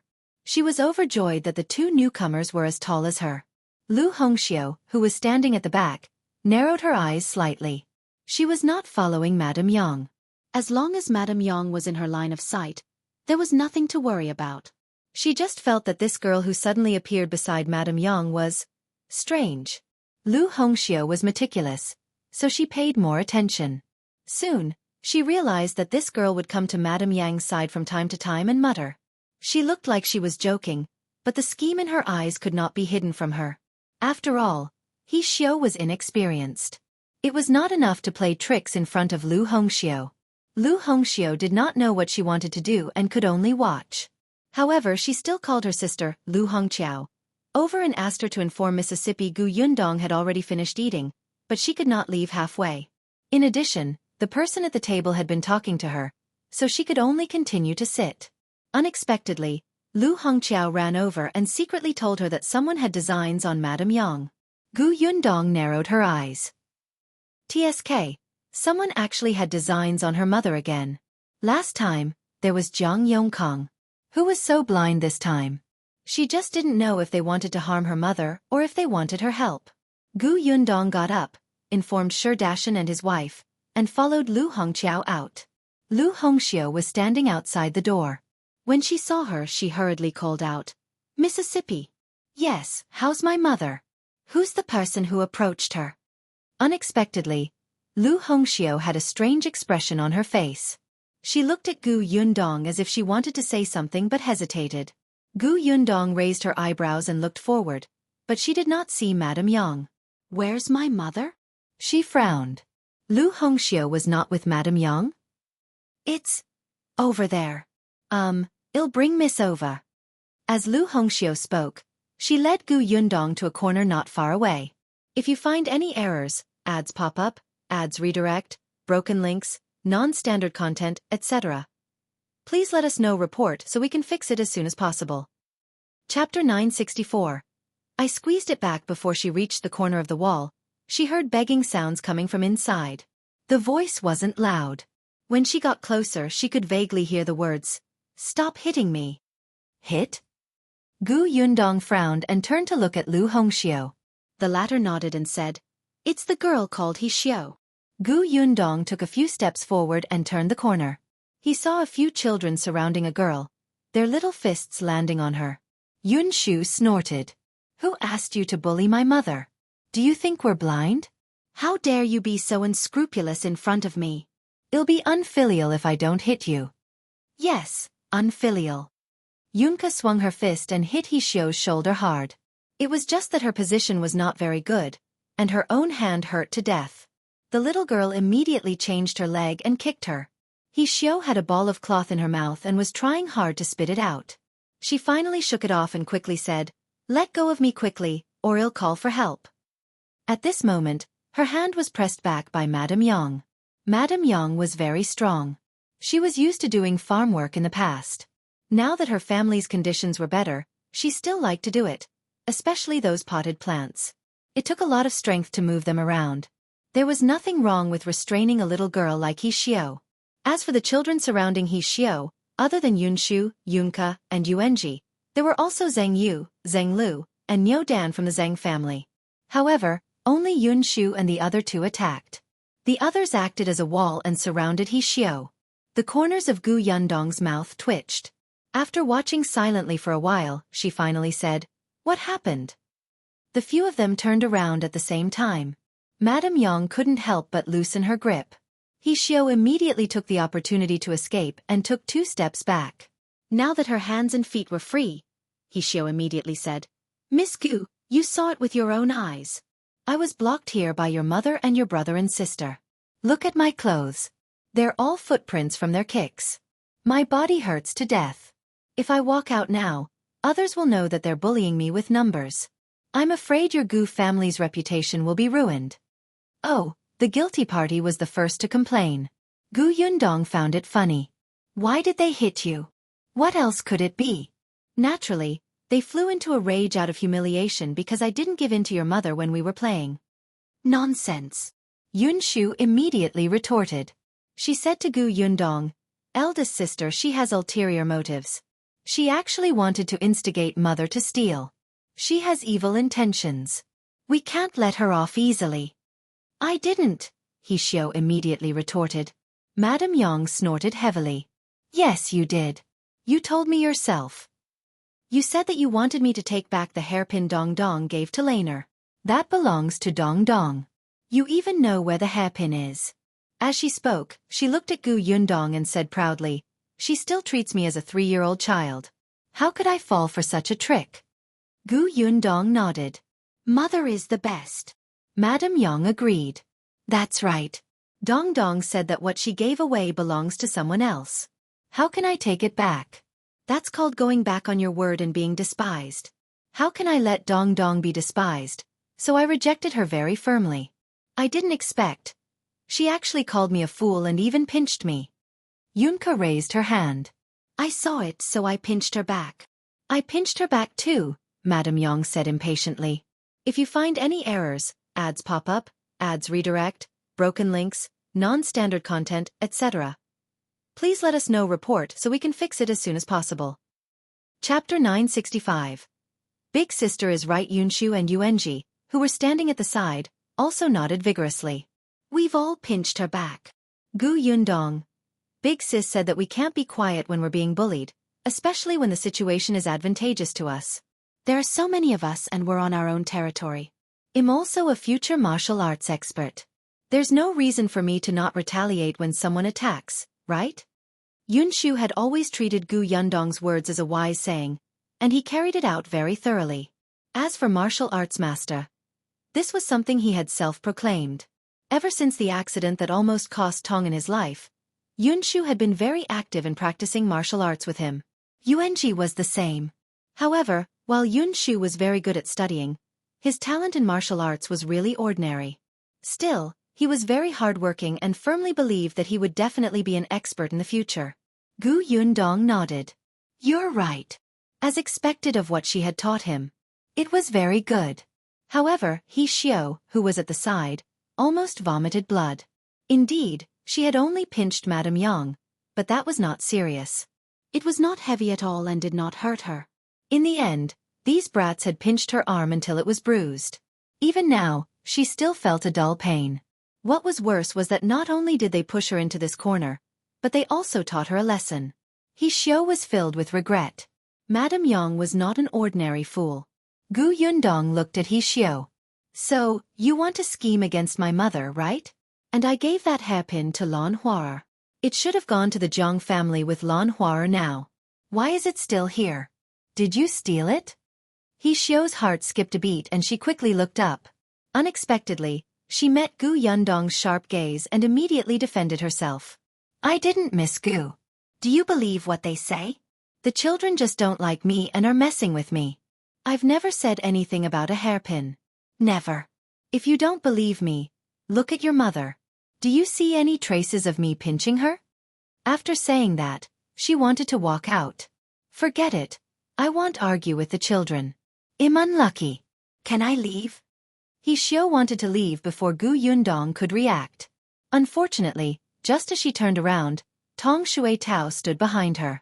Immediately after, Gu Yundong's faint voice sounded from behind. You're a guest of the Shi family. You clearly know the relationship between the Shi family and my family, but you still want to use that hairpin to frame my family. You have a grudge with the Shi family and want to sow discord, right? Tell me, where is that hairpin? He Xiu's expression changed. She wanted to leave, but her path was blocked. She wanted to defend herself, but Gu Yundong seemed to have guessed her intentions. She rolled her eyes and immediately wanted to shout at the top of her lungs, "Help!" Before she could finish speaking, Gu Yundong struck her from behind and knocked her out. Tong Shui Tao caught her and asked Gu Yundong, "Miss, how should we deal with this? This is a guest of the Shi family, and the Shi family's banquet isn't over yet. Take her home first. Later, call Shi Dashan and the others over and see what they plan to do." Yes. After Tong Shui Tao finished speaking, she carried He Xiu back to the Gu family as if she was carrying a dead person. The Shi family's banquet was at noon. At this moment, they were almost done eating. Other than a few women from the same village who helped, only their close relatives were still there. The sister-in-law of the He family was there, but she could not find He Xiu at this moment. If you find any errors, ads pop up, ads redirect, broken links, non-standard content, etc., please let us know report so we can fix it as soon as possible. Chapter 966. Crying from her foolishness, the He family's parents also came, but they had something to do at home. They quickly went back after eating, leaving the He family's eldest sister-in-law to find He Xiu and bring her back. However, now that He Xiu could not be found, she immediately became anxious and quickly went to look for Shi Dashan and his wife. It was at this moment that Tong Shui Tao came to the door and told them about He Xiu. When Shi Dashan heard that He Xiu had actually schemed against Madame Yang to ruin his daughter's marriage, he was furious.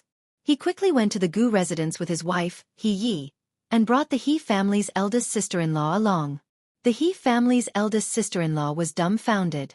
She only found out what had happened from He Yi on the way to the Gu family. She was so angry that she almost collapsed. She wished she could turn around and go home quickly so that her in-laws could take her sister-in-law away. What was going on? Was He Xiu's brain damaged? It was fine if she caused trouble for the Shi family. After all, He Yi was her aunt. If she made a mistake, she could put the matter behind her. But she actually had designs on the Gu family to scheme against Madame Yang? Over the course of the day, the He family's eldest sister-in-law had heard everything about the Gu family. She knew that the Gu family had fled from the famine, and that her family was the richest in the entire village. She knew that Gu Yundong had dared to tie someone to a tree and slap them before she had her current achievements. She knew that Gu Yundong knew the nobles in the prefecture. There were too many rumors about the Gu family. How could He Xiu provoke such a person who could subdue a hooligan like Zhuangzi? They did not even dare to offend Zhuangzi. How could they have the courage to offend Gu Yundong? She was simply about to cry from her sister-in-law's stupidity. However, even though the dissatisfaction in her heart had reached its peak, the He family's eldest sister-in-law still had to bite the bullet and go to the Gu family to bring her out. Coincidentally, when they arrived at the Gu residence, He Xiu had also woken up. When she saw the He family's sister-in-law, she immediately cried and defended herself. However, the He family's eldest sister-in-law clearly did not believe her words and she did not know what to do. Gu Yundong's ears hurt from the noise. She frowned and said, "All right, shut up. You said you're innocent, right? That's simple. There are many people coming and going in the Shi family today. There are many guests. Someone must have seen you hide the hairpin. I'm not afraid of trouble. Later, find everyone. I'll ask them one by one. Someone will be able to tell me the truth." He Xiu immediately did not dare to speak. When she hid the hairpin, she had really met a few people. Also, someone had seen the hairpin in her hand before, but they did not look at it very carefully. Moreover, that person was not in Lan Hua's room at that time.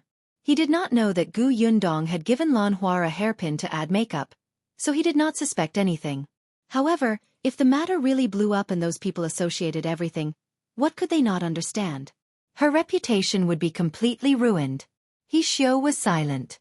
Everyone present knew that she had tacitly agreed. He was very angry. She had an honest personality, but no matter how honest she was, she had a reverse scale. Lan Hua was 1. This person actually wanted to cause trouble on Lan Huar's wedding day, and even stole the hairpin to frame Madame Yang. Not only did she want to harm Lan Huar, but she also wanted to harm Zhuangzi. He pounced over and started punching He Xiao. Are you human? Are you human? You're so young but you're so vicious. I don't have a niece like you. Sure, Dashan was also angry, but this was He's niece. He was only a remote relative, so it was not appropriate for him to make a move. If you find any errors, ads pop up, ads redirect, broken links, non-standard content, etc., please let us know report so we can fix it as soon as possible.